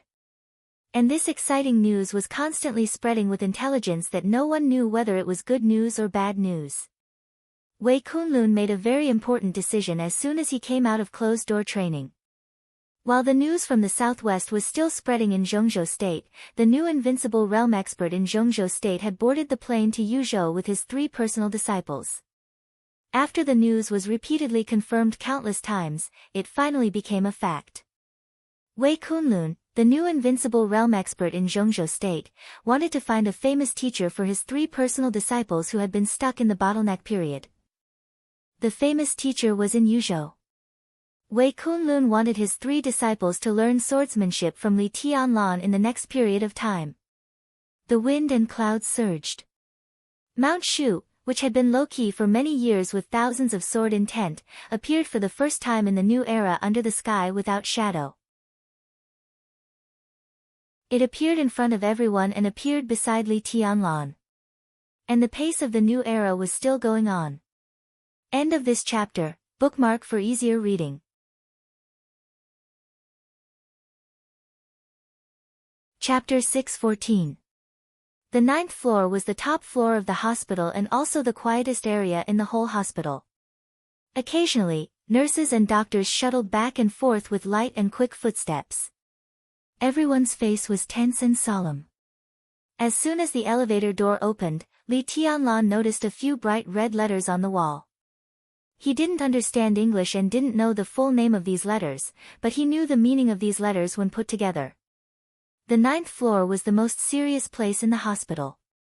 The intensive care unit, or the intensive care unit. Li Tianlan looked at the bright red letters in front of him and was silent for a long time. His breathing was getting deeper and deeper. Under his calm and emotionless cold eyes, his breath was trembling slightly. Dongqing Rushi was the only injured person in the intensive care unit. Li Tianlan didn't want to think about the worst, but she stayed here. Even in the most optimistic view, Dongqing Rushi was still in danger. The Wang family of Beihai. The Devil Troop. Wang Tianzong's exchange. The Sword Emperor wanted to use the Devil Troop to exchange Li Tianlan, but Dongqing Rushi was seriously injured. Wang Tianzong wouldn't think it was worth it. Li Tianlan wouldn't think it was worth it either. Neither of them was worth it. Li Tianlan walked out of the elevator and clenched his fists calmly. Light footsteps sounded in the corridor. Bai Qingqian, who was wearing a light-colored home dress and slippers, turned the corridor and was stunned when she saw Li Tianlan. Li Tianlan was also stunned. He opened his mouth and didn't know what to say for a moment. Bai Qingqian's eyes were still soft. Li Tianlan didn't even see any blame in her eyes. For the first time in his life, Li Tianlan experienced what it was to be ashamed. In her eyes, which were still tolerant and soft, he lowered his head and wanted to find a place to hide. Bai Qingqian walked over and reached out to touch his head. She said softly, "I know you woke up and came to the hospital. I came out to pick you up." "Auntie," Li Tianlan's voice was hoarse and muddle-headed. His voice seemed to be squeezed out from his teeth with great difficulty. "I'm sorry. Silly boy." Bai Qingqian grabbed his hair. This strong woman, who had always been strong and could even be said to be ruthless when facing her opponents in the outside world, did not have the slightest bit of it at this time. In Spearhead, Dongqing Rushi was in a coma. Li Tianlan was in a coma. She looked a little haggard after running around in the prince's mansion hospital, but she was still noble and dignified, graceful and generous. "What nonsense are you talking about? This was such a choice. In such a situation, who would let anyone down? You didn't betray Rushi, and you didn't betray me. Don't think too much."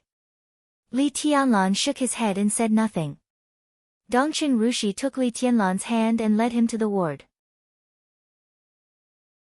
From childhood to adulthood, because we paid too much attention to this engagement, we may have instilled too many ideas in Rushi.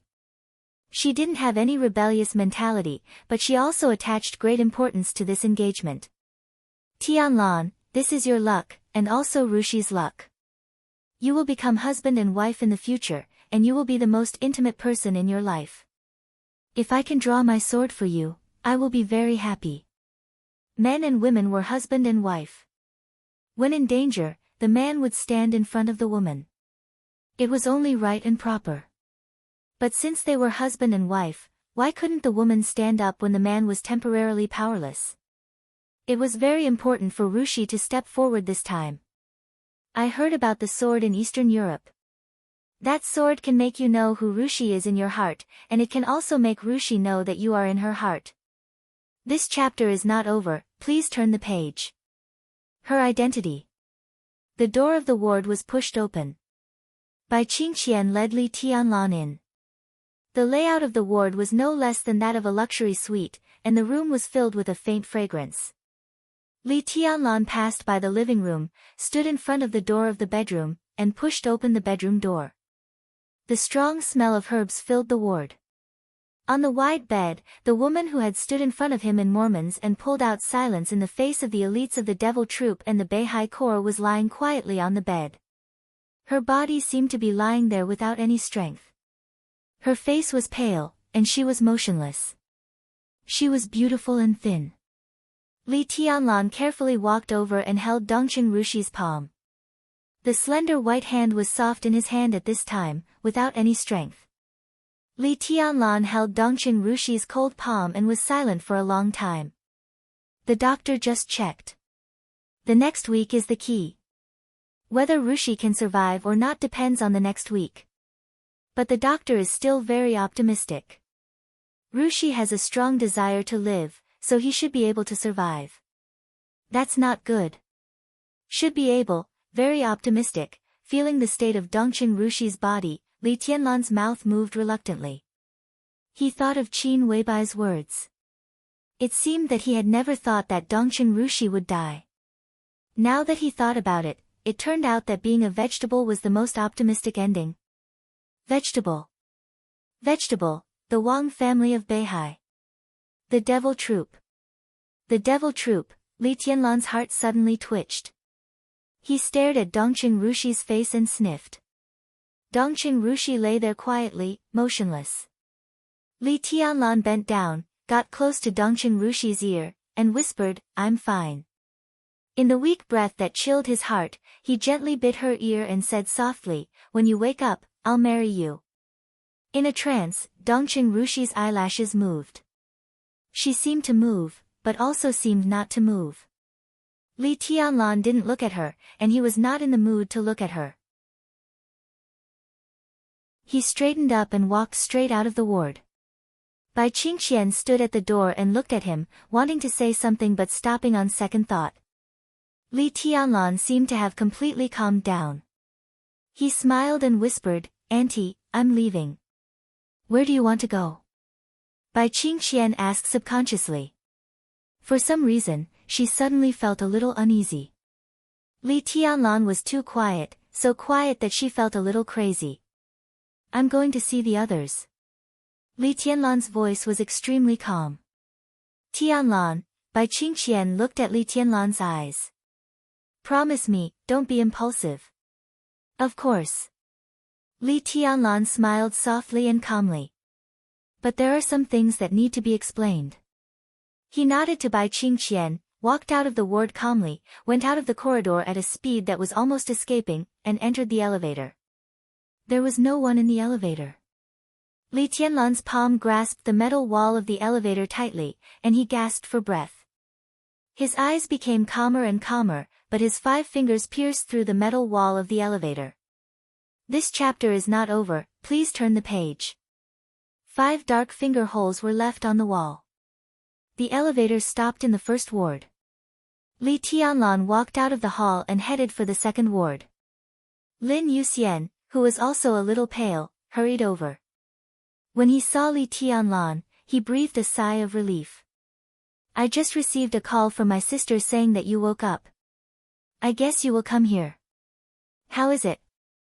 How is Rushi's situation?" Li Tianlan regained his calmness and looked at Lin Yuxian with a bright smile. He whispered, "The situation is very bad." Lin Yuxian was stunned for a moment. Li Tianlan's smile was so calm, which was completely opposite from the content of his words. The corner of his mouth moved, and he didn't know what to say for a moment. "Let's go." Li Tianlan passed by him.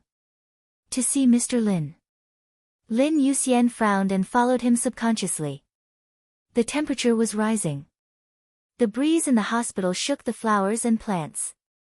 Lin Yuxian hesitated for a long time before he whispered, "I was there at that time, but the devil troop rushed too fast, and Jiang Qiansong died instantly. Rushi, not only saved you, but also saved me. The Lin clan owes her a favor." He paused and laughed at himself. "No, I owe her a favor." Li Tianlan did not speak. "Tianlan, do you want to, go ahead."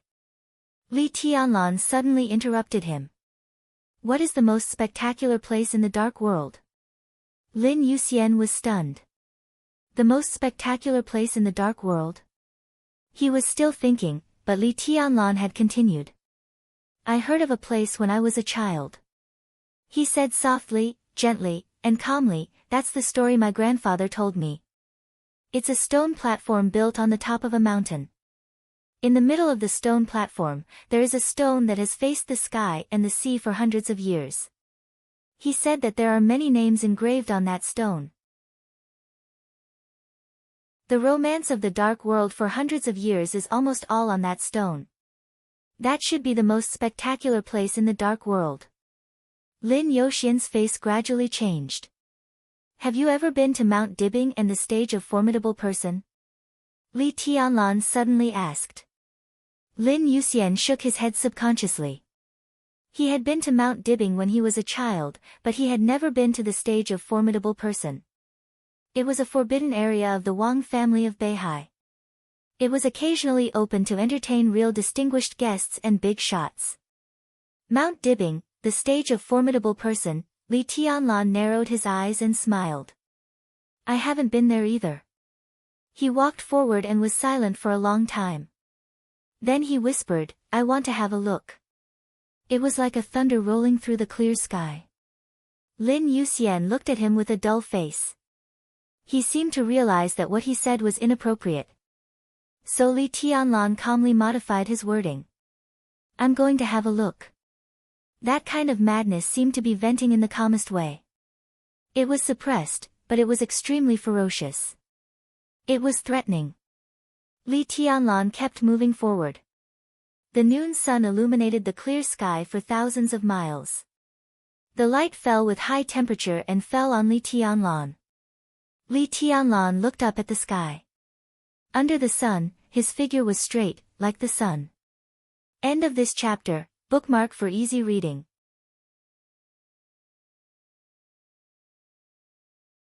Chapter 6:15. At night in Yuzhou City, the hazy night shrouded the brightly lit city. An extremely depressing atmosphere seemed to be slowly pressing down with the deepening night, and the whole Yuzhou became a little restless. This afternoon and this night, countless eyes were focused on the private hospitals of Prince Yong's mansion and the giant group. The news that Li Tianlan had woken up had spread.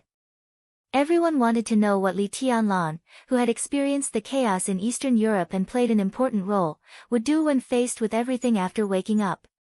When Li Tianlan returned to the prince's mansion, Qin Weibai had already made dinner in person.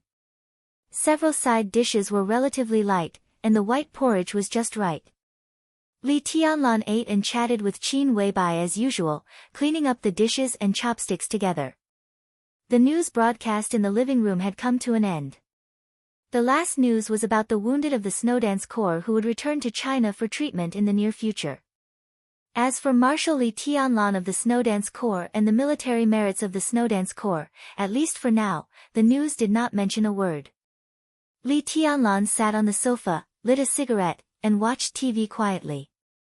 He held Qin Weibai, who was lazily snuggling up to him, played with her hair, and whispered, What's going on with Mount Shu? Qin Weibai was lazy and nasal, like a cat enjoying the warmth in the sun. Wei Kunlun. Li Tianlan looked at Qin Weibai and said. Wei Kunlun had successfully broken through and become a new invincible realm expert in Zhongzhou State. Li Tianlan learned the news almost immediately.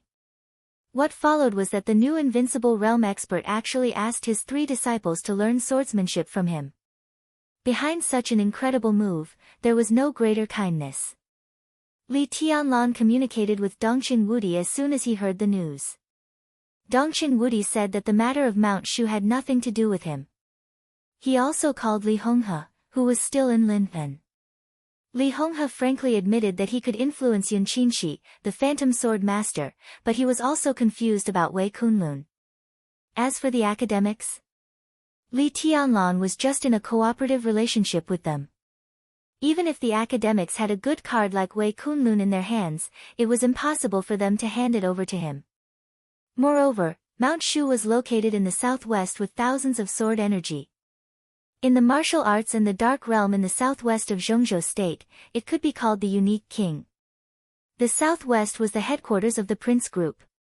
In many cases, Mount Shu, especially Wei Kunlun's branch, had always been regarded as the power of the Prince Group.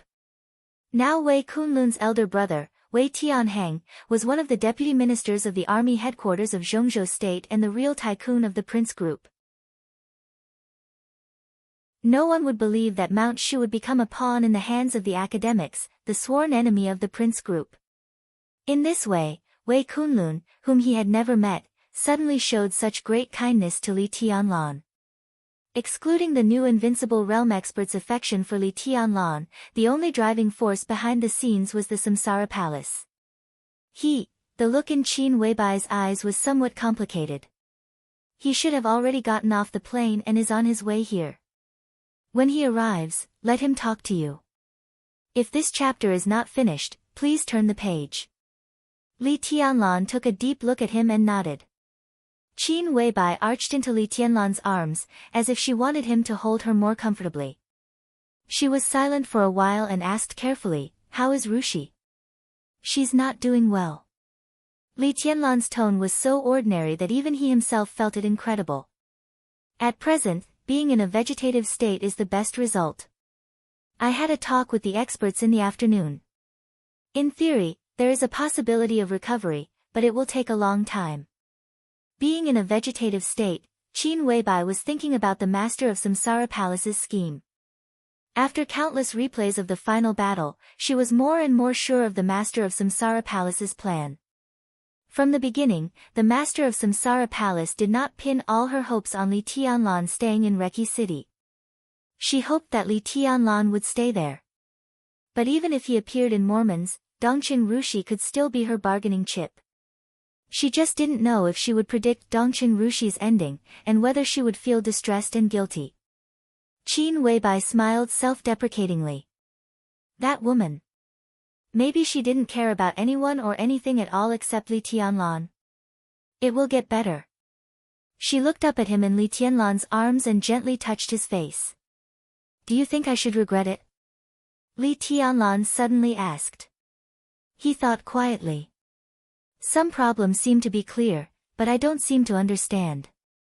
For example, when the palace master stabbed me with a sword, if I didn't go to Mormons, Rushi wouldn't be like this now, and it turned out that I really didn't play any role in the final chaos. And if I didn't go? Do you regret it? Qin Weibai interrupted him and asked. Li Tianlan was silent for a while. I don't know. He shook his head. Yes, when he almost lost Dongqing Rushi and was stabbed by the Master of Samsara Palace, his answer was that he didn't know if he would regret it or not. Under the circumstances at that time, it was impossible for him not to go to Mormons. He had to go. That's it. Qin Weibai said softly, most of the time, no matter whether we change anything or not, the initial attitude is actually the most important.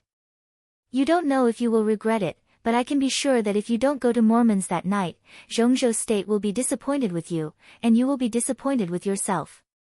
Li Tianlan smiled bitterly. Maybe. The news broadcast ended.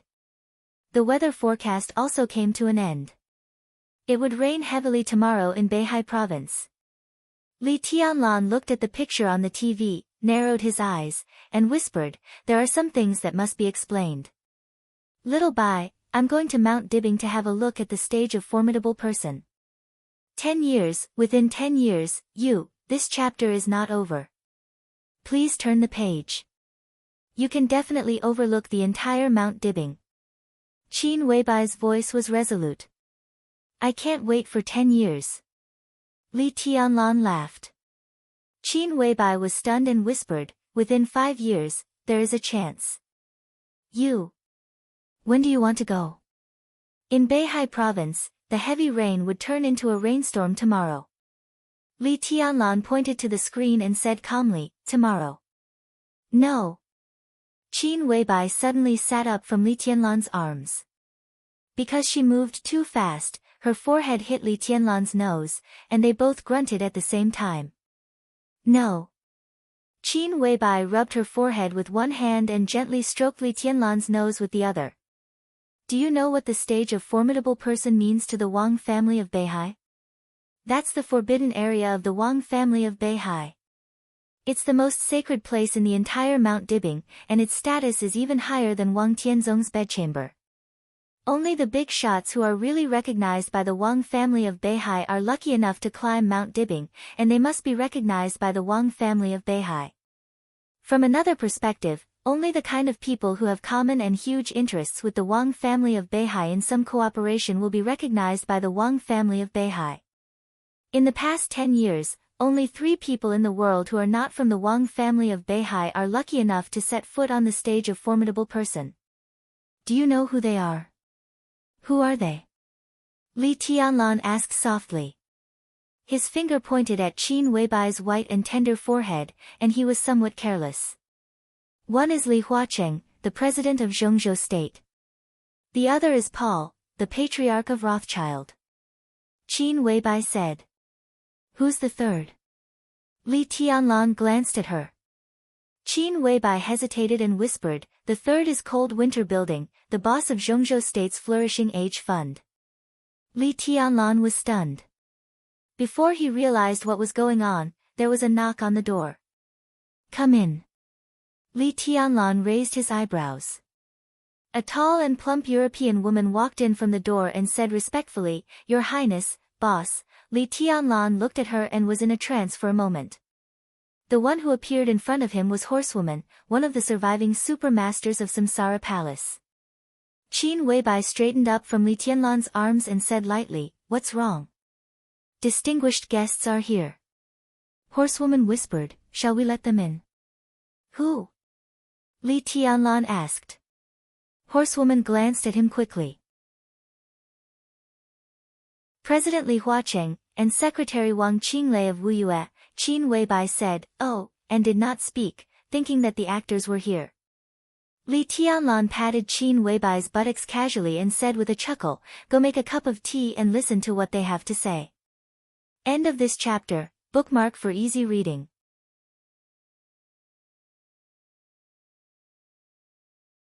Chapter 616. In front of the antique, expensive, and luxurious hall, Li Tianlan stood there, watching Li Huacheng and Wang Qinglei coming over, and made a gesture of welcome with a calm expression. However, Li Huacheng, who had just returned to Zhongzhou State from Eastern Europe, looked at that excessively young face and had countless emotions in his heart. He hadn't seen Li Tianlan for only a week. But this week was the week when the new and the old changed. The final day passed, and the chaos came to an end. From the second he woke up, Li Tianlan's status had changed dramatically. Li Huacheng wasn't sure if Li Tianlan was aware of this. But facing this young man again, he was no longer relaxed. Now, this young man, who was only 22 years old, was already qualified to stand at the peak of the whole dark world after the older generation became silent one after another. After gaining the strong support of the giant group, he was now qualified to win anyone's respect. The distance between them was getting closer and closer. Li Tianlan took the initiative to take 2 steps forward unhurriedly. Mr. President.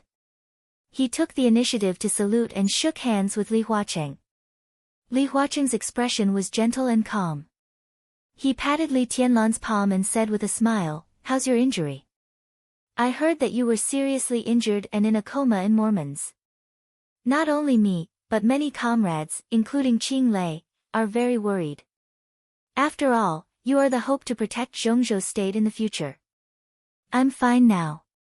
Some rumors have been exaggerated. Li Tianlan shook his head and glanced at Wang Qinglei.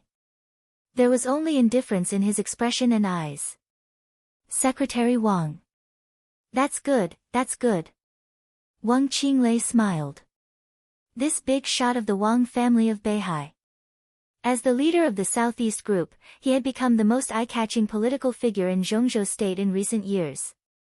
He was also the key to the delicate atmosphere within the Wang family of Beihai. Everyone knew his goal, and everyone was watching how he would go on. At this time tonight, he followed Li Huacheng to Prince Yong's mansion to visit Li Tianlan, which had already caused countless discussions and speculations. Li Tianlan was also speculating in his heart. But at least on the surface, Wang Qinglei did not reveal the slightest different emotion. His eyes and smile were extremely sincere, filled with gratification and joy, impeccable. Li Tianlan nodded and reached out his hand, saying, Please. Qin Weibai had already made tea in the living room. Amidst the faint fragrance of tea, she stood up and greeted Li Huacheng with a smile. She was graceful, elegant, quiet, and gentle. The once high and mighty goddess seemed to have become a quiet and well-behaved wife in a trance, and her demeanor became more and more dazzling. Li Huacheng sat on the sofa and sipped his tea, thinking about what to say. Li Tianlan looked at him calmly. In fact, he had always been a person who didn't know much about the ways of the world. Before he entered the human world, the camp in the primeval forest and the prison in the desert did not pay attention to this. After he entered the human world, there was a decisive battle, and there was no need for this kind of 3 years of traveling. The chaos in Eastern Europe was more like a life-and-death plunder and conquest. For the time being, he couldn't learn that kind of deception and hiding a knife in a smile, nor was he interested in it. Therefore, he didn't mind the awkward silence at all. He just looked at Li Huaqing quietly to see what he could say. Tianlan, here's the thing. There are still many repercussions of what happened in Eastern Europe. Internally, our comrades also have many different opinions, and many people want to hear your attitude. At the beginning of tomorrow, the decision-making committee will hold a plenary meeting. I'm here to invite you to attend tomorrow. This meeting can be regarded as your work report after returning home. How about it? Li Huaqing took the initiative to speak with a smile. Tomorrow? Li Tianlan raised his eyebrows. What time tomorrow? 8:00 in the morning. Li Huaqing glanced at him. This chapter is not over. Please turn the page. He laughed and said, why? Tianlan, do you have other things to do tomorrow? It will take the Snowdance Corps 2 days to withdraw from Eastern Europe. I can do it in the morning. Li Tianlan glanced at Wang Qinglei calmly and said lightly, it's just that I experienced something in Eastern Europe. There are some things that I want an explanation for. He looked into Wang Qinglei's eyes and said calmly, Secretary Wang, I want to go to the stage of formidable person to have a look. What do you think? The stage of formidable person. Even Li Huaqing's face couldn't help changing when he heard this. Wang Qinglei raised his head in astonishment and looked at Li Tianlan. Li Tianlan's eyes were calm and serious. The smile on Wang Qinglei's face disappeared little by little. He seemed to feel a little ridiculous, and his tone was full of absurdity and strange sarcasm. Do you want to go to the stage of formidable person? More than that. Li Tianlan said, I want to go.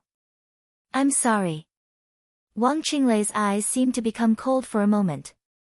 The stage of formidable person is a forbidden place in Beihai province. It is not a place that can welcome your highness's victory. I can make the decision on this matter, and I can tell you clearly that your highness is not welcome at the stage of formidable person. I heard that. Li Tianlan nodded. He stood up and looked at Wang Qinglei condescendingly. But you seem to have forgotten a problem. His tone was gentle and calm. Do you think anyone can stop me now where I want to go? Tianlan. Li Huaqing frowned. Wang Qinglei took a deep look at him. He said softly, I know there are many misunderstandings between the Wang family of Beihai and your highness, but many things can be solved. Everyone is in Zhongzhou state. At this time, the situation is delicate. I hope your highness can focus on the overall situation. Don't, he had not finished his words. Li Tianlan suddenly stretched out his hand. The entire space of the mansion shook as he stretched out his hand. Wang Qinglei's body flew up directly and fell into Li Tianlan's hand. Li Tianlan grabbed his neck tightly and lifted him up. In an instant, his eyes were gloomy and scarlet, as if he had completely lost his mind. Focus on the overall situation. His voice was as cold as the chilly wind blowing from the abyss of hell, tyrannical and presumptuous. When the devil troop united with Rothschild to kill me, why didn't anyone say that? When Wang Tianzong sent the devil troop to attack the manor, why didn't anyone say that? If the Wang family of Beihai could really focus on the overall situation, would my fiancé be lying in the hospital now? Now I'm still alive, and I want to go to the stage of formidable person. You tell me to focus on the overall situation? Wang Qinglei. You tell me, what is the overall situation? Bang! The fist with great power directly hit Wang Qinglei's abdomen. The overall situation you mentioned, whose overall situation are you talking about? Wang Qinglei spat out blood, and his body slid along the floor for nearly 20 meters. The ferocious and tyrannical killing intent swept through the hall. Li Tianlan took a step forward. Behind him, Qin Weibai's arms came over and hugged him tightly. Li Huaqing's serious and somewhat gloomy face appeared in front of him. Tianlan, do you know what you're doing? Li Tianlan took a deep look at him. The killing intent was disappearing. All the emotions were suppressed in his heart in an instant. Of course. He laughed. Sorry, I was a little emotional just now. But since Secretary Wang is a person who cares about the overall situation, I guess you won't mind what just happened, right? He tilted his head and looked at Wang Qinglei, who was struggling to get up from the ground. This chapter is not over. Please turn the page. He said with no expression, Secretary Wang, the overall situation is the most important thing. Li Huaqing glared at Li Tianlan, but he was obviously not really angry. In the rapid footsteps, the tall and plump figure of horsewoman appeared at the door again. Your Highness. She glanced at the situation in the living room and said calmly, Mr. Wei Kunlun, the Nirvana Sword Master of Mount Shu, is here to visit. Li Tianlan narrowed his eyes. Both Li Huaqing and Wang Qinglei were slightly stunned. It was no secret that Wei Kunlun, the new invincible realm expert of Zhongzhou State, wanted his 3 personal disciples, who he valued very much, to learn swordsmanship from Li Tianlan. But no one thought that Wei Kunlun would come so soon. Li Tianlan thought about it, looked at Li Huaqing, nodded and said, Mr. President, excuse me. Li Huaqing nodded, looked at Li Tianlan's back, and then looked at Wang Qinglei, whose face was pale. The two followed Li Tianlan out at the same time. Li Tianlan walked quickly through the mansion. When he approached the gate of the mansion, Wei Kunlun had already walked in with 3 disciples. This was the first time that Li Tianlan had seen the famous Nirvana Sword Master in Zhongzhou State. He used to be one of the strongest superiors of the half-step invincible realm in the Dark World, but he had always been outside the general trend. He was not in the final battle of Heaven Capital, nor in the chaos of Eastern Europe. Even in the past 3 years, when the Dark World was full of flames of war, the sword energy of Mount Shu had never left the southwest. Everyone thought that he was in closed-door training to find a way to break through the invincible realm. But no one expected that after he entered the invincible realm, the first thing he did was to visit Li Tianlan. Li Tianlan looked at Wei Kunlun in front of him seriously. Wei Kunlun was not old, between young and middle-aged, about 40 years old. His appearance and figure were not very outstanding, but his every move, subtle but vivid sword energy could be said to be everywhere. Li Tianlan frowned. He instinctively felt that the other party's sword energy was a little familiar, but he didn't know where he had felt it. Your Highness, you have heard about my purpose of coming here. My 3 useless disciples, if your Highness works hard, they may be able to take charge in the future. We are all acquaintances, so I don't have to beat around the bush. Let my 3 disciples join the East Emperor Palace and learn swordsmanship from your Highness. How about that? Li Tianlan glanced at the 3 people behind Wei Kunlun. 2 men and 1 woman. The female disciple was naturally Yi Huayu, the only one Li Tianlan was familiar with. As for the other 2, he had never seen them before. 3 people joined the East Emperor Palace? Li Tianlan raised his eyebrows, a little surprised. Your Highness, do you think it's too little? Wei Kunlun laughed loudly and said calmly and gently, from now on, the entire Mount Shu will join the East Emperor Palace. What do you think, Your Highness? He paused, looked at Li Tianlan, and said with a smile, including me. Li Tianlan's heart suddenly jumped. This pie fell from the sky so suddenly that he was a little vigilant. He gradually raised his eyebrows, looked at Wei Kunlun, and said calmly, Your Highness, what do you mean? It's boring. Wei Kunlun looked at Li Tianlan. We are on the same side. He stood in front of Li Tianlan and bowed slightly. His voice with sword energy instantly shrouded the whole mansion, clear as thunder. Wei Kunlun, the saint of the Samsara Palace, Wei Kunlun, the saint, Wei Kunlun, Kunlun, in the incessant voice, he lowered his body and said calmly, Greetings, Your Highness. End of this chapter, bookmark for easier reading.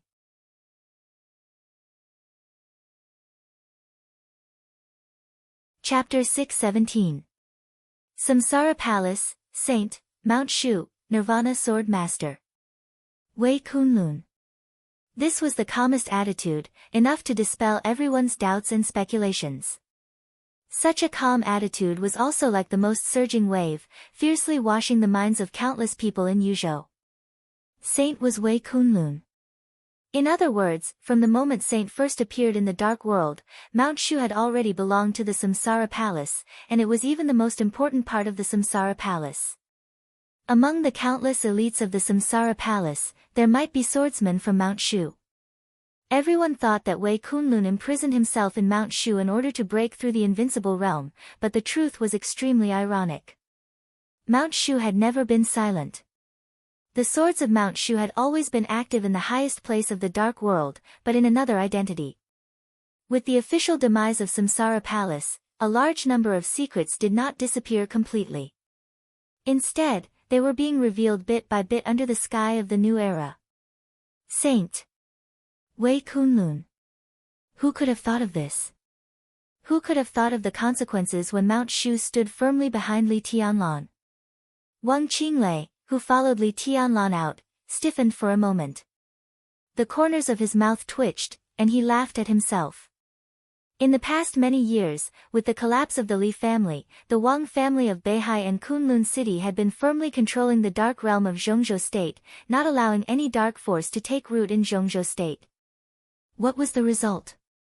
Mount Shu had always been a force of Samsara Palace. And in the vast Zhongzhou State, in addition to Mount Shu, who were the other forces of Samsara Palace? There was Li Honghe in Linpen. The old fox, who was best at planning and liked to set up the overall situation, had been quietly hiding in Zhongzhou State for more than 20 years. What tricks did he have? Wang Qinglei took a deep breath. Somehow, there seemed to be an unstoppable force rising, unstoppable. Li Tianlan helped Wei Kunlun up. Amidst the shock, the #1 expert of Shushan was calm as usual. There was a smile in his eyes, and there was even a tinge of gratitude that could not be detected. From today on, I am Saint, and also Wei Kunlun. If your highness needs anything, just tell me. Mount Shu will do its best. Wei Kunlun's voice was calm and powerful. So it's you. The look in Li Tianlan's eyes was complicated. The combination of Saint and Wei Kunlun made him feel that everything was extremely illusory. Did you reveal your identity at this time because you broke through the invincible realm? It's the Palace Master's will. Wei Kunlun said, it's also the Palace Master's idea that Mount Shu joins the East Emperor Palace. Li Tianlan was silent for a while and said calmly, but the Palace Master left. Yeah, let's go. Wei Kunlun looked at Li Tianlan quietly, and a different emotion flashed through his eyes. Li Tianlan shook his head hard, reached out and said, let's talk inside. In the direction he pointed, Li Huacheng and Wang Qinglei slowly walked over. Mr. President? Wei Kunlun raised his eyebrows and glanced at Wang Qinglei. He asked in confusion, what are you guys doing? It's nothing. Li Huacheng smiled and shook hands with Wei Kunlun. Tianlan just woke up. I came to see him on behalf of my comrades. Since there's nothing else, I should go back. He looked at Li Tianlan and said, there's a meeting tomorrow morning. Someone will send the contents of the meeting over later. Don't be late. Li Tianlan nodded and said yes. Li Huacheng walked to the door. Wang Qinglei followed behind. He hesitated for a moment, then turned around. Li Tianlan looked at him with gloomy eyes. It had only been a few minutes since the conflict between the two, but Li Tianlan had Mount Shu. Obviously, he had a different power from before. He wanted to hear what Wang Qinglei would say. Still the same sentence. Wang Qinglei's voice was a little hoarse and weak. Your Highness, please focus on the overall situation. Li Tianlan narrowed his eyes and said expressionlessly, get out. Wang Qinglei raised his head and took a deep look at him. Then he slowly turned around and left. With his identity, he was humiliated.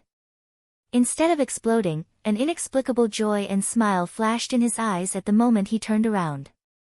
Li Tianlan looked at his back and didn't speak for a long time. Wei Kunlun stood beside him and watched all this. After a long time, he whispered, "Your Highness, Mr. President's attitude needs to be carefully considered. It's a cooperation to begin with. How can there be so much intimacy?"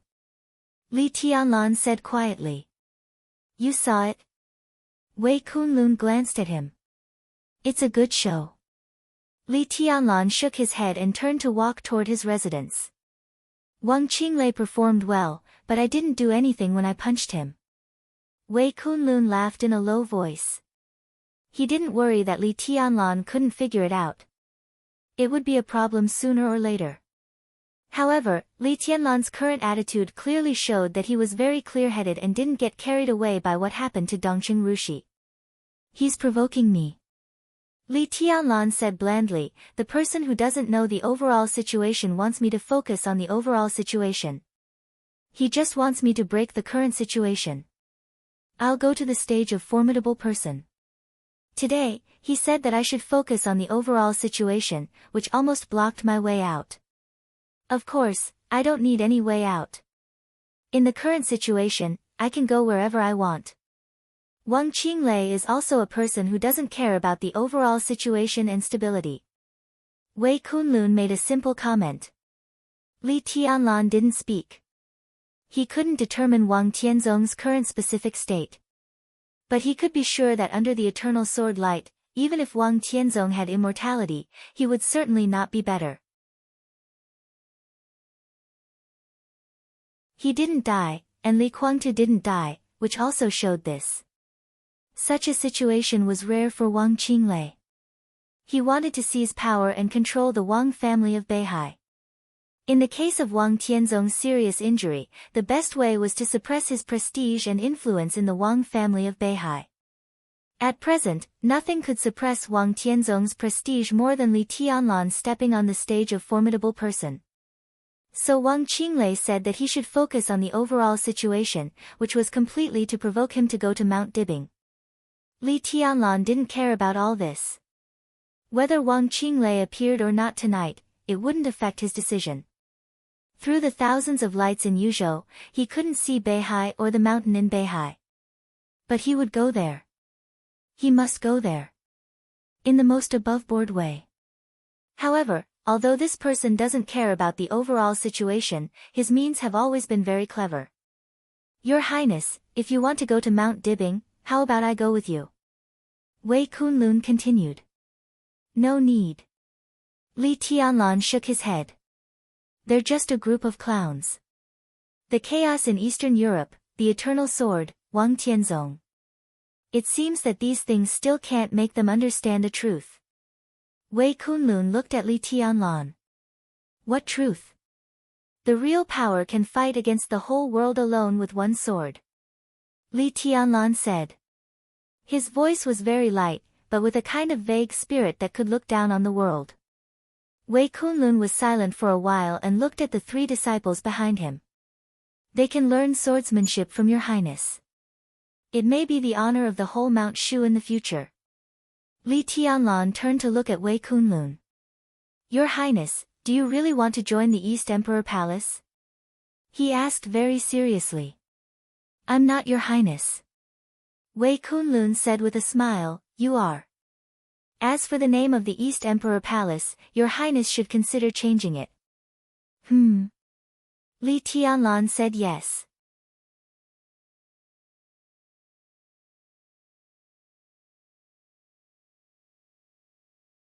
Chapter 618. It was already September in Yuzhou. The early morning sun was already tinged with the hint of autumn. The maple leaves in the hidden dragon sea gradually changed color. The car passed through the clean and tidy road in the hidden dragon sea. Li Tianlan looked at the sky outside the window, his eyes as deep as endless clouds. This was not his first time coming to the hidden dragon sea. However, this was his first time attending a meeting in the hidden dragon sea. There was no Dongqing Wudi, no Wei Kunlun, no one around him. It had been almost 4 years since he had entered the world, and he alone was qualified to step into that meeting room. The car moved forward slowly.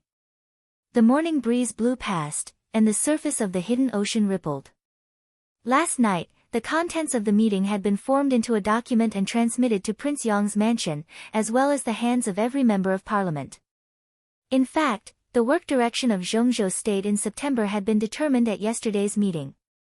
Today's meeting, strictly speaking, was only about one thing, summarizing Zhongzhou State's gains and losses in Eastern Europe this time. Li Tianlan casually flipped through the information in his hand, thinking about the rumors that were not really rumors, and was lost in thought. Your Highness, we've arrived. The young but calm driver stopped the car and reminded them. Li Tianlan looked up. In his line of sight was an ancient-looking but extremely dignified hall. The national emblem and the red star flag fluttered solemnly in the wind. Li Tianlan looked at this scene with a strange look in his eyes. At this moment, no one knew what he was thinking. People were coming and going in front of the main hall. Members of parliament who held great power in Zhongzhou State appeared here one after another. The secretary and the chauffeur were busy. Sitting in the car, Li Tianlan smoked a cigarette and casually threw the butt out. Patting the driver's seat, he whispered, "Go back. Don't wait for me. I'll go back myself." The driver hesitated for a moment, nodded, reversed the car, and left the hidden dragon sea. Li Tianlan stood under a maple tree and looked at the blue sky above his head. The warm autumn sun cast spots of light on the treetops. The light and shadows fell on him, making him look like a statue. Li Tianlan looked at it and was silent for a long time. "What is your Highness thinking about?" A warm and indifferent voice suddenly sounded. Li Tianlan turned his head and took a look. In his line of sight, a middle-aged man wearing the same military uniform as him with the rank of a marshal was standing beside him, smiling calmly. Deputy Minister of the Army Headquarters of Zhongzhou State, Chief of the General Staff. Zhongzhou God of Army Yi Dongsheng. General Yi. Li Tianlan smiled and reached out to shake hands with him naturally. He still remembered that it was this god of army of Zhongzhou State who appeared in the Li family's camp. The year he left, he also set foot on the road to Huading. Yes, back then. Yi Dongsheng's eyes flashed. He held Li Tianlan's hand tightly. "I'm thinking," he patted Yi Dongsheng's shoulder with the other hand and pointed to the sky. "Look at the sky, isn't it different from before?" The corner of Yi Dongsheng's eyes twitched. He narrowed his eyes and said calmly, "Your Highness seems to be implying something." "No." Li Tianlan handed Yi Dongsheng a cigarette with a smile and said softly, "I'm just saying that today is a good day." "It really is a good day." Yi Dongsheng took the cigarette and smiled, "Your Highness, please." Li Tianlan shook his head. "I'm waiting for someone." "After you, Marshal Yi." Yi Dongsheng nodded and looked at him deeply. "All right, see you later." Li Tianlan replied with a hum. In his sight, a black Audi with a northeast license plate slowly drove over. Li Tianlan casually waved his hand and motioned for the driver to stop. The car stopped in front of Li Tianlan. The door of the back row opened, and a beautiful woman with a graceful appearance but a sharp and dangerous aura got out. This chapter is not over. Please turn the page. In the car, she looked at Li Tianlan in surprise. "Young governor, you," Li Tianlan looked at her and thought for a while. "Deep Dream?" "Yes." Deep Dream nodded and smiled. "Long time no see. I thought you forgot me. How come?" Li Tianlan looked at the back row of the car, and then looked at the top assassin of Sai City who had fought with him 3 years ago. "What are you doing?" "Governor, it's not convenient for you to act now. The minister is unconscious. Only I came to attend the meeting on behalf of the Northeast Special Warfare Headquarters. Governor said that this meeting is very important to you." She originally wanted to come in person, but her injury recurred, so, Deep Dream wanted to say something but stopped on second thought. "Governor, how is your injury?" Li Tianlan asked subconsciously. After that, he had a video call with Situ Tsangyue, and he also saw Tribulation, who was accidentally rescued from Eastern Europe by General Nan, the deputy commander of the Navy of Zhongzhou State. Tribulation's injury was extremely serious. His foundation was completely destroyed, and he was still in a coma. Naturally, the Vatican had to take responsibility for this. Situ Tsangyue's injury was also not optimistic, and it even threatened her future combat capability. The chaos in Eastern Europe was too fierce. The invincible realm experts were either killed or injured. Those who survived by chance were destined to need a long time to recover. It's not very optimistic. She needs to recuperate. According to our deduction, for at least a few years, she can't even have intense exercise, let alone fight. Deep Dream shook her head and said apologetically, "That's why I'm here this time. But I'm neither the governor nor the minister. I only have the right to speak at today's meeting. I don't think I can help you much." Li Tianlan looked at her in silence and whispered, "Go back." Ah. Deep Dream looked at Li Tianlan and seemed to be unable to react. "You're wrong. Governor, you're wrong too."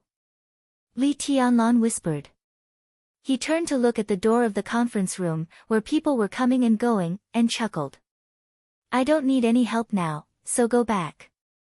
But, Deep Dream wanted to say something but stopped on second thought. "No buts." Li Tianlan waved his hand and said in an unquestionable tone, "But it's rare for you to come to Yuzhou. You can go to Prince Yong's mansion first. Little Bai and His Highness Wei Kunlun are both there.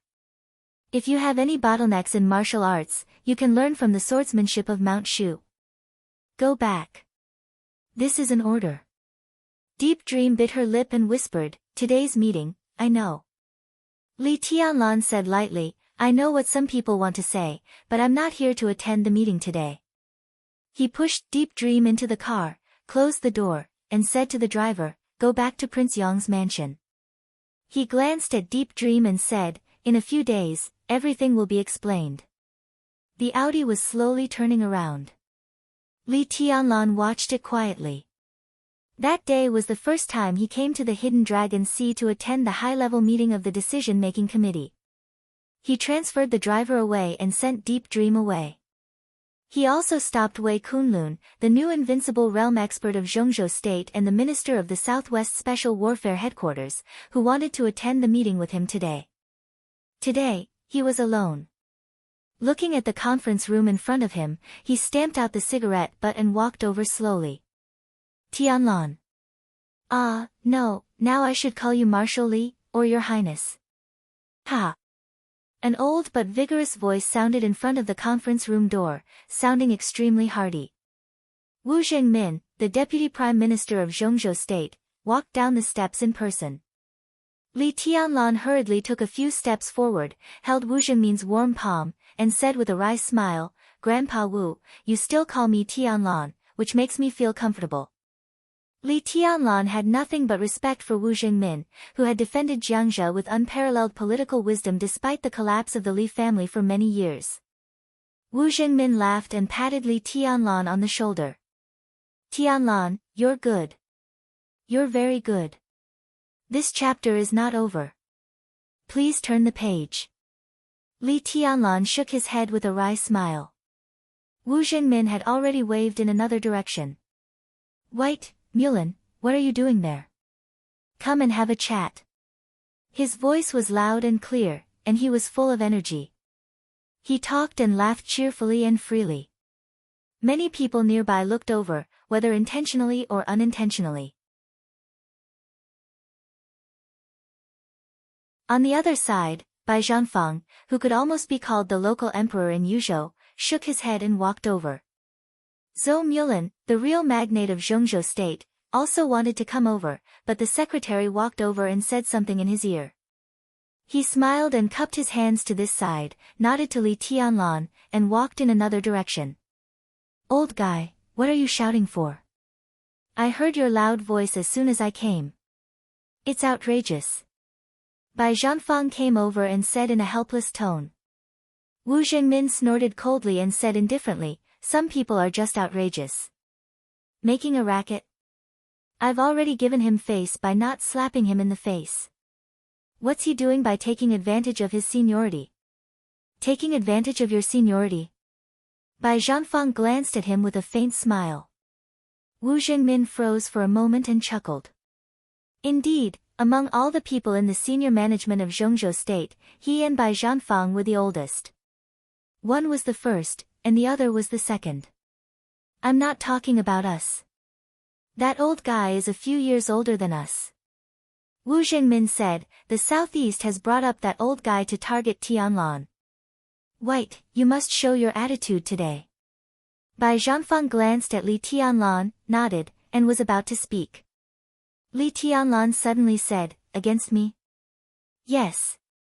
Bai Zhanfang nodded and said, there are several old comrades present at this meeting. They are all veterans. Because they have retired, they have no scruples about what they say and what they do. The Southeast invited an old guy to come out in order to target your achievements in Eastern Europe and suppress your credit. But don't worry, old Wu and I can handle it. I'm not worried. Li Tianlan smiled and said softly, I'm ready to face everything since I can stand here today. Grandpa Wu, Grandpa Bai. He looked at the two old men in front of him and said, thank you for today, but no need. His gaze was firm and indifferent. Today, this is my battlefield. You just have to watch. In fact, I have been thinking about this day for many years. The Li family fell from here. Today, I will lift the Li family up again. By yourself? Bai Zhanfang raised his eyebrows, and his eyes were complicated. By myself. Li Tianlan nodded. Enough. He nodded to the two old men and walked to the door of the conference room. Are you Li Tianlan? An old but extremely sharp voice suddenly sounded in Li Tianlan's ear. Li Tianlan turned his head and raised his eyebrows. In his sight was an extremely thin old man, dressed in an old Chinese tunic suit and holding a cane. He was almost skinny, but his eyes were extremely sharp as a knife. Li Tianlan nodded and said gently, I am. Humph. The old man snorted coldly. I really don't know what Comrade Hua Cheng is thinking. Does a young boy deserve to attend the high-level meeting of Zhongzhou State? It's nonsense. The old man raised his cane and almost pointed it at Li Tianlan's face. Look at you. Ask yourself, do you deserve the rank of marshal? Do you deserve it? The old man's voice was sharp and loud. In an instant, almost everyone's eyes were focused on him and Li Tianlan. Li Tianlan smiled softly, still gentle and calm. But in this calmness, Bai Zhanfang and Wu Zhengmin clearly saw the fighting spirit and madness in his eyes. Who can tell me? Li Tianlan looked around and smiled slowly. He pointed at the old man in front of him and asked, what is this old man? End of this chapter, bookmark for easy reading.